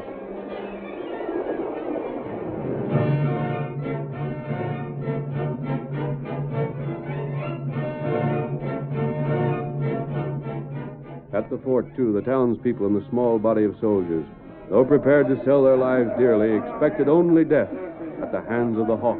Have all the men armed? Guns and ammunition have been passed around. The men are ready and waiting, sir. Don't fire till I give the word. There's hundreds of them killers. Hundreds. Not many more than 200. Is there anything I can do? There is. Have some of the women prepare bandages. Detail others to stand by with ammunition. Our guns must be loaded as fast as they're empty. And, ma'am. Yes? The most important thing you can do is keep the women from becoming frightened. Well, they ain't no more scared than the men folks are. I know, but... And I'll see to the bandages and bullets right now. The Hawk is getting ready to charge. Men, make every bullet count. Take aim. Fire!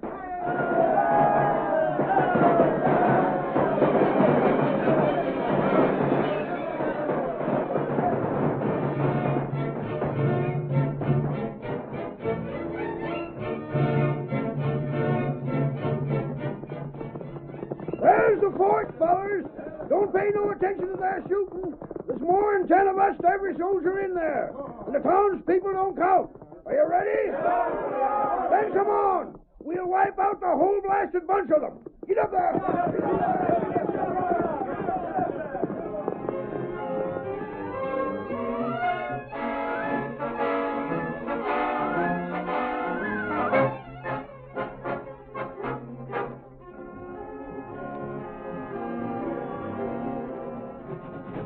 Dale. I need every bit you can give me. Right. Funny we haven't got sight of him yet. People, look out. They should see them any minute now. If they ain't jumped the trench, have a look from your side, will you? Going around this curve, you'll be able to see better than me. There should be a straight stretch here. Sight anything? Wait. Do you see Stop anything? the engine. They're coming. How far are Stop they? it, I say. If they hit us now... We'll never know it.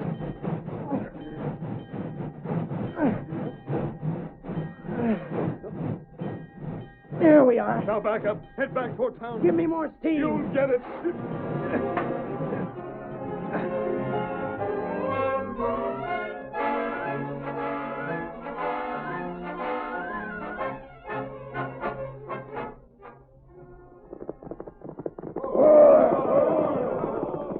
They drove us off that time, but they won't do it again. Load up your guns again and get set for another charge. There's the train. That's Spike and Luke with the fellas they picked up at Dover. I told them fellas we'd be inside the fort by the time they got here. Now come on. That's one promise I'm keeping. Get set, and when I say the word, follow me.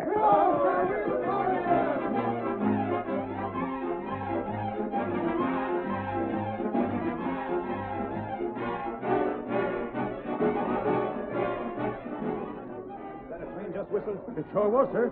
And there she is again. But I don't understand. If Tonto told the truth, if those cars were uncoupled... I don't savvy either, sir. The masked man had some plan.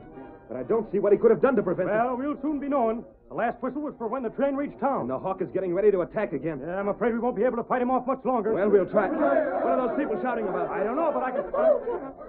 What in blazes? Well, I'll be the major, sir, and all of the men. With a masked man leading them. But how in blazes did he do it? That's something I don't know. But watch out, the Hawk, he's charging. To your stations! Fire at will! Hold off the Hawk!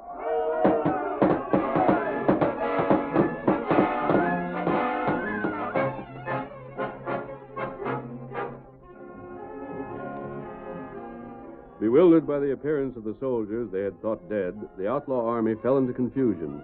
But there was no escape for them, for the fort on one side and the advancing soldiers on the other. At length the Hawk and his followers, seeing themselves in danger of being killed to the last man, threw away their guns, and the victory was won. While the outlaws were being herded inside the fort at the command of Major Wilson, Bess Badger ran toward the Lone Ranger, saying... Stranger, my husband, Pat.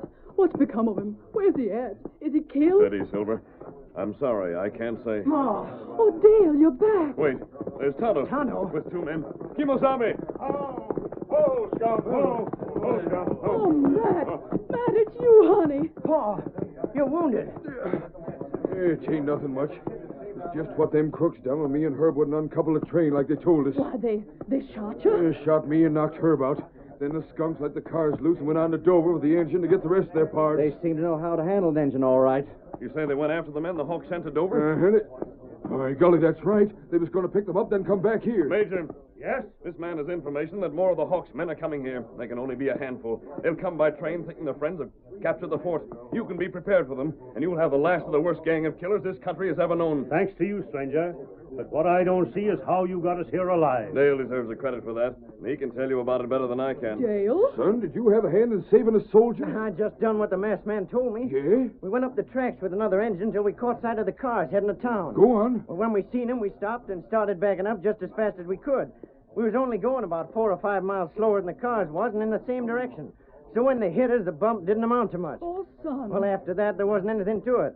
We just slowed down as easy as we could, and the cars slowed down with us. Then we hooked on proper and brought the soldiers into town. And saved both us and the force. Son, you're a railroad man, by thunder, and I'm here to say you're a better one than your pa.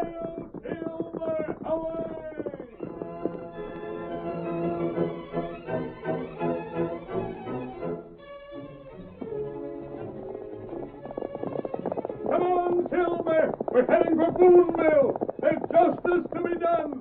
Hail, Silver! Away!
The story you have just heard is a copyrighted feature of the Lone Ranger Incorporated.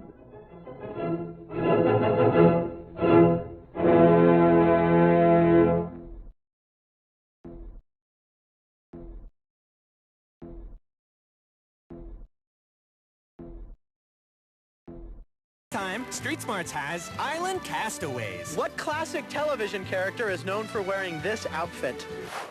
Freddy Krueger. Cliches. If you're all brains and no brawn, what are you lacking? A job. And sunny days. Of the 9 planets in our solar system, how many revolve around the sun? All 9? What is the answer?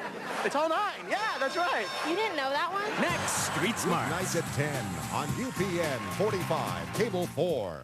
Groucho Marx is your host, as some of the most interesting contestants you will ever meet compete on You Bet Your Life. Up next. Ladies and gentlemen, the secret word tonight is food. F-O-O-D. Really? You bet your life.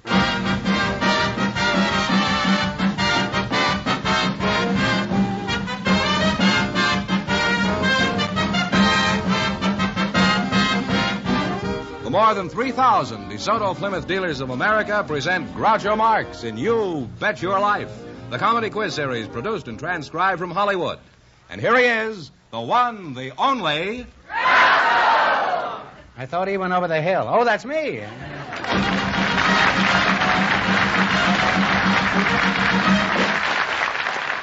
Well, here I am again with $2,000 for one of our couples.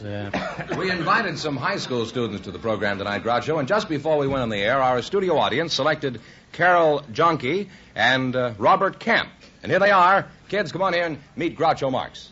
Welcome, kids, to You Bet Your Life. Say the secret word and divide $100. It's a common word, something you see every day. High school students, Carol Jonke and Robert Kemp. Junkie. Well, you don't look very junky. You look pretty... Cutest looking piece of junk I've seen in a long time. What's your hometown, Carol? I was born in Oakland, California. In Oakland, eh? Yes, uh-huh. Well, you're a very good advertisement for Northern California. Thank you. How old are you? 15. You're very well preserved for your age, Carol. And I say that without equivocation. I went to school, too, you know. Let's test how much you know. What does equivocation mean? Do you know, Robert? Go ahead. Tell me what it means, and don't use your hands.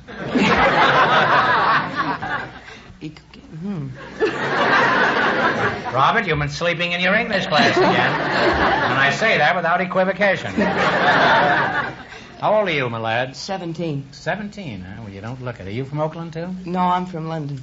London? Yes. Oh, I thought you were about 32 years old. You say you were born in London? Yes. Oh. What sort of work does your father do? Huh? He's a chef. He's a chef? Mm-hmm. Well, don't ever lose him. Don't give up the chef. Remember that.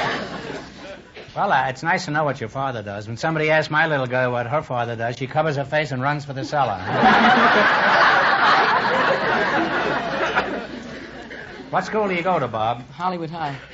And you go to Hollywood High, too? No, I go to Hamilton High. You go to Hamilton High, Mm-hmm. huh? Somebody out there from Bayonne, New Jersey. Hamilton High, isn't that the one they named after Benjamin Franklin, isn't it? No, after Alexander Hamilton. Oh, yeah, that's right. Mm-hmm. And he was named after Benjamin Franklin. What are you laughing at? You didn't even know what equivocation was. What grade are you in, Carol? B10. B10? Well, do you Yes, always sir. roll your eyes when you say B10? No. And how much forward progression have you achieved in your academic curriculum? I'm in the B11. Hey, he understands English. I doubt if anything embarrassing ever happens to a high school boy, but have you ever had any close calls, Bob? Well, let's see. Once I did, when I was in the theater. I'd gone to the show with my mother, and she'd gone ahead of me. And I walked down the aisle, and I sat down, and I started helping myself to some popcorn. And whose popcorn was it? It wasn't my mother's. Some lady beside me, she says, "Have you had enough?"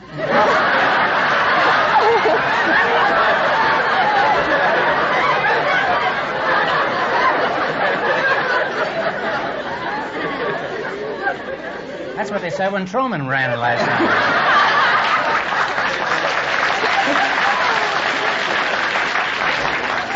They also said it about Thomas Jefferson, too. So you're a popcorn thief. Is that what you're... No. What is your ambition when you graduate from school, if you ever do? I'd like to be an actor. Well, who wouldn't? What makes you think you'd like to be an actor? Well, it seems like an easy life. Is that so, really? Is that a fact, eh? Yeah, I guess it's high pay. And it's glamorous, and the hours are good, I think. And it's nice to be in front of an audience and, bring them up to a certain pitch. Stuff. I guess that's what I should have been, an actor. Are you studying to be an actor in some school? I take drama at Hollywood. In addition to popcorn, is that? You taking this in high school? Yes. What do they teach you in school about acting? Diction, voice projection, and staging, direction, blocking. Blocking? Yeah. Are you on the football team, too? No. See, the director gives you the business, and then you block it out. And then you give the director the business. Do they teach you how to sneak your trunk out of a rooming house? No, not yet. Well, that's one of the important qualifications. Now, you mentioned diction. Could you give us an example of how you learn diction? Well, they give you voice exercises. See, one of them is, I have to laugh when I walk down the path for an hour and a half when I take a bath. have to go down the port to take a bath? What's the matter with the shower? Is there another actor in there? By the way, Barrymore, what do you think of my diction? After all, I'd like to think I'm something of an actor. Would you say I have good diction? Well, yes, but I notice you drop your NGs once in a while. I guess I'll have to start wearing suspenders and a belt.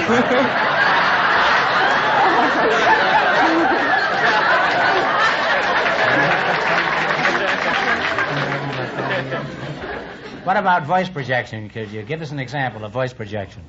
Well, you take it in with your lungs, the air, and then you... That's along with the popcorn, huh? And you breathe from the diaphragm, like, I have to laugh when I walk down the park.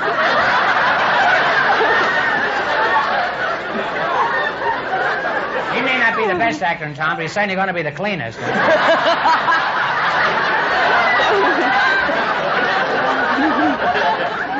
He doesn't need any equipment to be an actor. He needs a cake of soap and a towel. You'll be washed up by the time you're 18.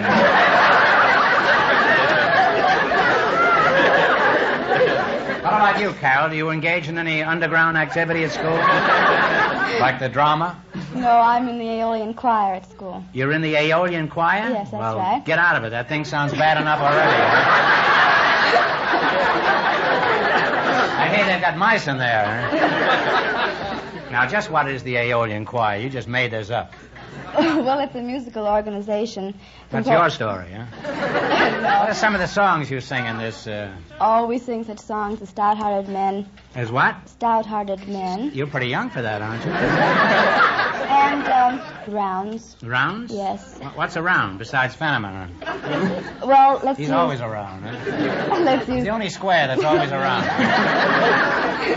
What is a round? Well, let's like take... you go 10 rounds? No. Let's use, for Pretty example... cute, Carol. Let's use, for example, the song Row, Row, Row Your Boat. Yeah. The first group will start Row, Row, Row Your Boat. Don't you need any oars or anything for this? No, just... And then the second group will come in, Row, Row, Row Your Boat. I see. And then the third. And it goes on like that until somebody... Well, good. Let us do it, huh? All I right. used to sing, too. How about you, Bob? Can you sing, huh? A little. Well, you with your clear diction. Let Carol start off, and then you chime in, and then I'll come in later, huh? Okay. Okay. Row, row, row your boat gently down the stream. Row, row, row your boat gently down the stream. Merrily, merrily, merrily, merrily, gently down the stream. My object all sublime, I shall achieve in time. To let the Punisher fit the crime, the Punisher fit the crime.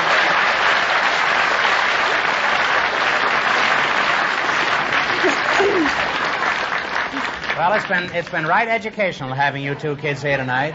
When if any sponsor is listening, how's this? Row, row, row your boat gently down the stream. DeSoto, DeSoto, DeSoto, DeSoto, exactly what I mean.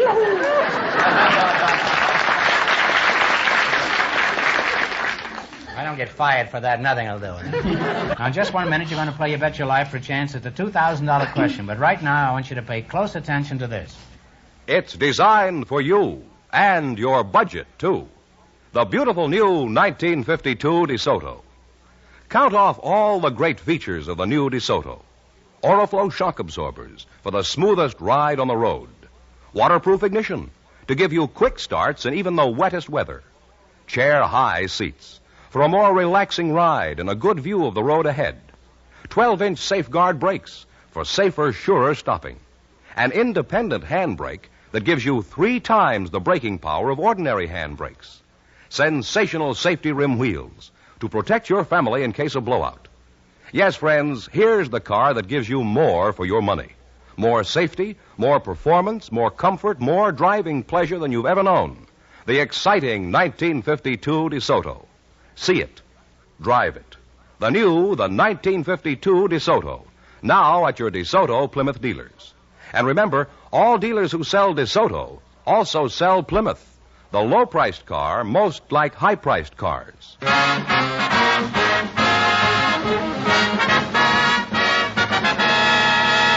All right, now let's see how you work together as a team. George? Explain the rules, sir. You bet as much of your $20 as you want on each of 4 questions, and the couple that earns the most money gets a chance at the DeSoto Plymouth $2,000 question later in the show. Here we go. Let's see how high you can build your $20. You selected popular songs as your category. Here's your first question. How much of the 20 will you bet? 16. 16. Sweet 16, huh? All right. Give me the title of this popular song. Oh, Jerry, let it go. Cold, cold heart. Cold, cold heart. That shows you what youth is. Cold, cold heart. I wouldn't have had the faintest idea what that song was. The only song I remember is the Old Oaken Bucket. And they're on their way with $36. $36. All right, you're going for $2,000 now. That's the big money. How much of the 36 will you bet? 30. You want to bet 30. Right. This song is an old favorite that has been revived. What is the title of it? Hey, Daddy, I want a diamond ring. Daddy, I want a diamond ring. You kids are really climbing. You have $66. You wouldn't settle for less, huh, Carol?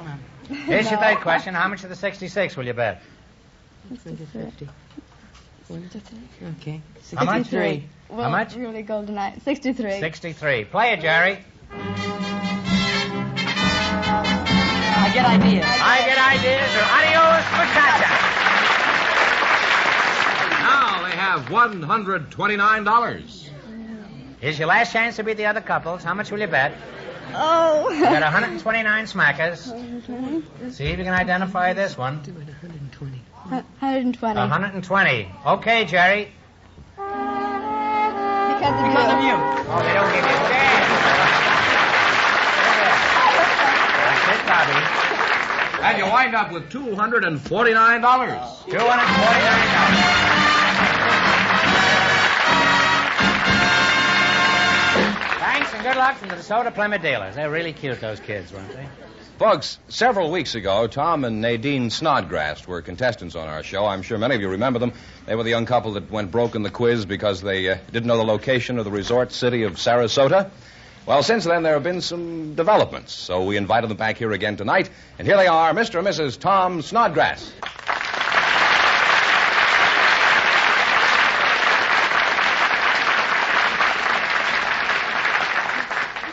Hello, kids, and welcome back. Let's see, Nadine, as I remember, you're expecting, aren't you?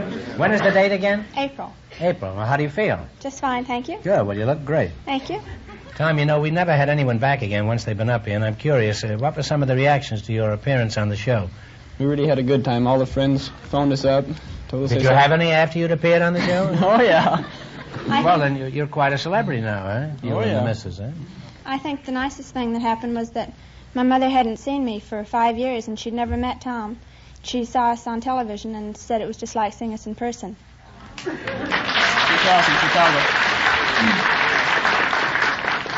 You see, television has its purposes. The last time you remember, you couldn't tell us in what state Sarasota was located. Is that right? That's right. So I'm going to ask you that question again, and you get it right, and we have a little surprise for you, and here it is. And please, no help from the audience. Florida. Yeah?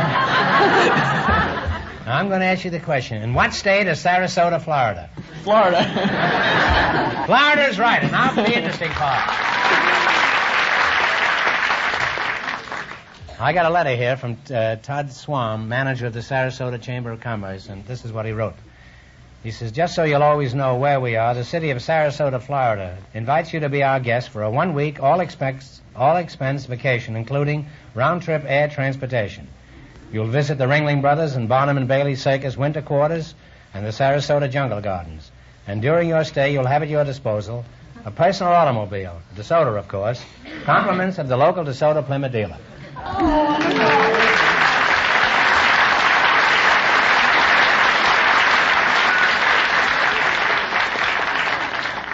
Well, have a good time down there. Okay, we will. And if the first one's a boy, name him Groucho.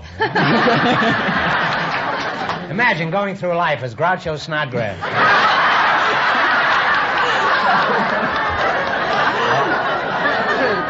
Congratulations, kids, from the DeSoto Plymouth dealers. Thank you very much. Thank you very much. Have a nice time.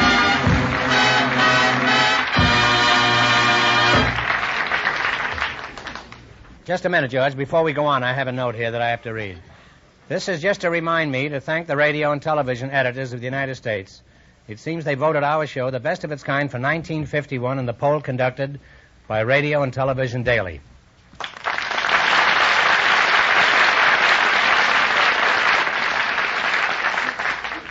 We looked through our audience tonight, Groucho, You for... did? Yes, for... Well, that's a very interesting idea. While we were Did looking... you get any wallets? No, I'll tell you, we Used to be a sneak thief, I forgot to tell you. We did find some married couples with You did, huh? very unusual stories. So we'd like to bring the one in we selected. They're Mr. and Mrs. Louis Martine Lally. And here they are. Come on in, folks, and meet Groucho Marx. Welcome for the DeSoto Plymouth dealer. Say the secret word and divide $100. It's a common word, something you see every day. Mr. and Mrs. Louise Martine Lally, huh? Louis. I'll just call you Louis, huh?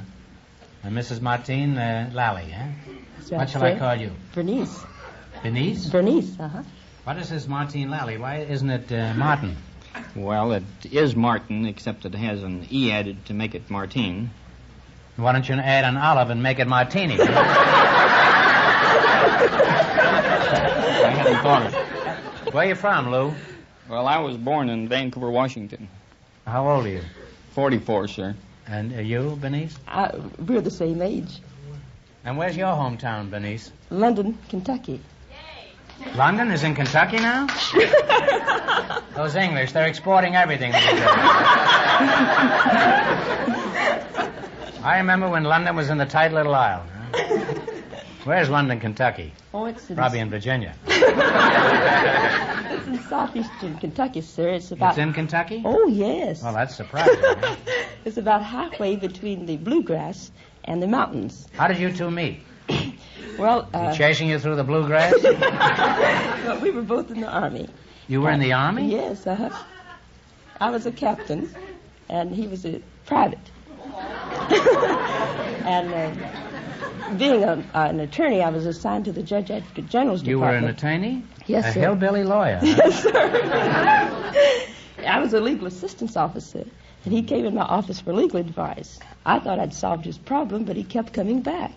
Oh, You finally solved your problem. 2 or 3 times a week for about 5 months. And so finally he asked me for a date, and I accepted, and then the first night he proposed. Why did it take you 5 months to get up enough nerve to ask her for a date, Louis? Well, she was a captain, and I was only a yard bird, and besides that, she was engaged to a colonel. Apparently you had more brass than the colonel.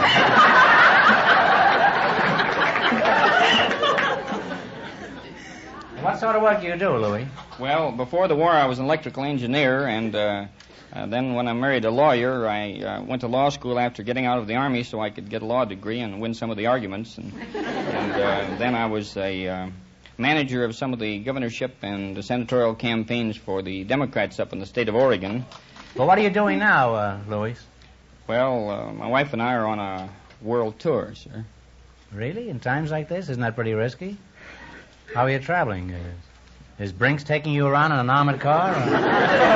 Well, no, we're on our own little sailboat, the Magic Carpet, and it's a 25.5-foot two-masted sailboat, 8-foot beam. It draws 4 feet. How long do you expect this trip to take, Louis? Well, at least 5 years, sir. We're going to stop in each country as we go. And 5 years? How are you going to get along without television for 5 years? Oh, it's easy to get along without television. Speak for yourself, old boy.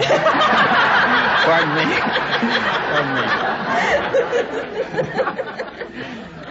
I'll take the food right out of my mouth. Huh? How are you financing this trip? Well, we're working in each port as we go along, and we're... You sing row, row, row your boat gently down the stream. We've done all sorts of jobs down the coast as we came the first 1,500 miles of our trip. I've clerked in a grocery store and set up pins in a bowling alley, and the two of us have done legal research work for attorneys. And well, how do you do this while you're in the middle of the ocean? I don't understand this. Well, that's when we're in port. We work in each port to raise money. I'm an electronics technician over at the Long Beach Navy Yard at present. Oh.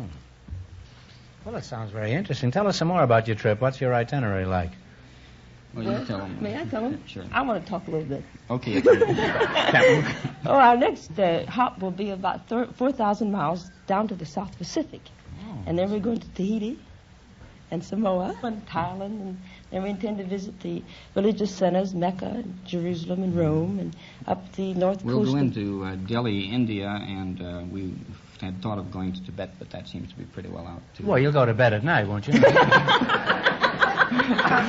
Our boat is called the Magic Carpet. Oh, the Magic Carpet, So huh? we can go any place. Well, you're risking a great deal on this trip. Just why are you taking it? Well, Just a wanderlust? Some scientific expedition? Or? No, we're not trying to prove anything of that sort. It's just the realization of a lifelong hope to take such a trip, like thousands of others. We escape from reality, I suppose, suppose. We finally found out we would never have money enough to make the trip and would never be ready, so we just cast off, and we're trying to prove, I guess, that we can make it on a shoestring. Well, use the boat, too.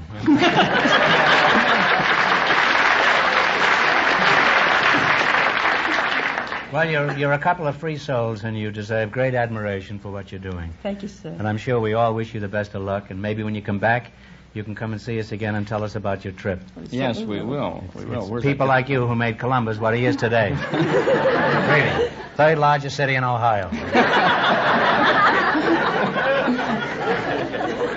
Now you're going to play You Bet Your Life for a chance at the $2,000. And if you win, that'll be a big help in your trip. Now, you just run your $20 no more than our other couples. I can't tell you how much you have to win, but George is going to remind our listeners. The high school students won $249, and the secret word is still food. Here we go. Let's see how high I can build you $20. You selected papers and documents. Here's your first question. How much will you bet? About $16. $16, all right. What do you call the card that employers punch indicating their arrival and departure from work? Time card. Time card is right. On their way, they have $36. All right, you're going for $2,000 tonight. How much of the $36 will you bet on your second question? 36. 36. You don't ask the CO at all anymore, huh? You're at sea now, and you're the boss. Huh? Completely at sea. Right. Yeah, that's rather good, Louis. Huh? What do you call the paper that indicates the stock quotations? Ticker tape. Ticker tape is right. You now have $72. Here's your third question. How much will you bet?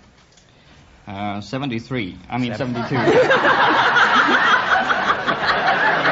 That's 73, and you can owe me $1. What do you call the written direction for the preparation of medicine? Prescription. Prescription is right.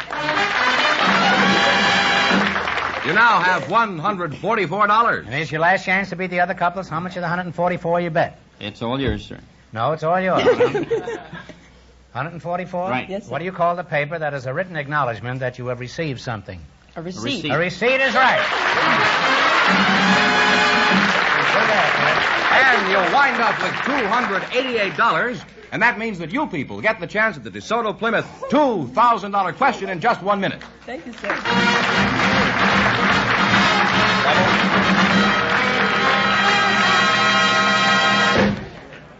Here's a figure every car owner ought to write down and remember. 85%. Because 85% of all car repairs are caused by either faulty lubrication or no lubrication at all. That's how important it is to have your car lubricated regularly at a place where they work according to factory standards. And I mean your DeSoto Plymouth dealers. You'll find there's a vast difference between ordinary grease jobs and the thorough lubrication your DeSoto Plymouth dealer gives your car. And you'll be glad to know, too, DeSoto Plymouth dealer mechanics are qualified to handle any and every type of service. They're not only well-trained, they have the experience and skill, plus the most modern tools and equipment, and the right factory-approved parts. So, for a first-class lubrication job, or any kind of repair, take your car where you see the famous sign of better service, the friendly sign of a DeSoto Plymouth dealer.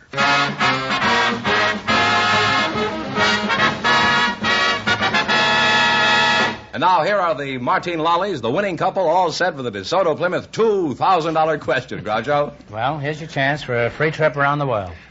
Here we go for $2,000. I'll give you 15 seconds to decide on a single answer between you. Think carefully, and please no help in the audience. Here it is. One of the most important tasks in geographic exploration was completed in 1905 when a famous Norwegian explorer sailed a small ship from the Atlantic to the Pacific through the Northwest Passage. This is like a one-act play. The first man to do it for $2,000, what was this great explorer's name? Who was the first man to do it? Sailed a boat? Sailed a small ship from the Atlantic to the Pacific through the Northwest Passage. He was the first man to do it. If you don't know, take a stab at it. What was this great explorer's name? Oh, no, I'm sorry. Well, say something. Some explorer. Well, I can say Amazon. Amundsen is right.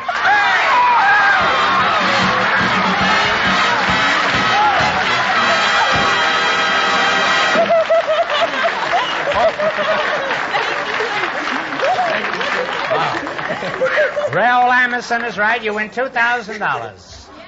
Plus, how much did they win in the quiz, George? Well, they won $288 in the quiz. Well, you win $2,288. Now you don't have to make that trip around the world. Well, we can make it. Well, it couldn't happen to a nicer couple. Congratulations from the more than 3,000 DeSoto Plymouth dealers. From coast to coast, you bet your life. Thank you very much, sir.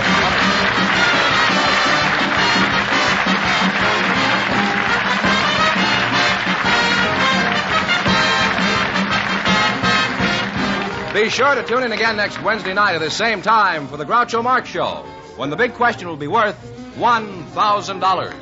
And don't miss Groucho's television show, also presented by the DeSoto Plymouth Dealers of America. And remember, all dealers who sell DeSoto also sell Plymouth. Two great cars, both products of the Chrysler Corporation. And when you drive in, tell them Groucho sent you. Good night, folks, and remember, see the 1952 DeSoto.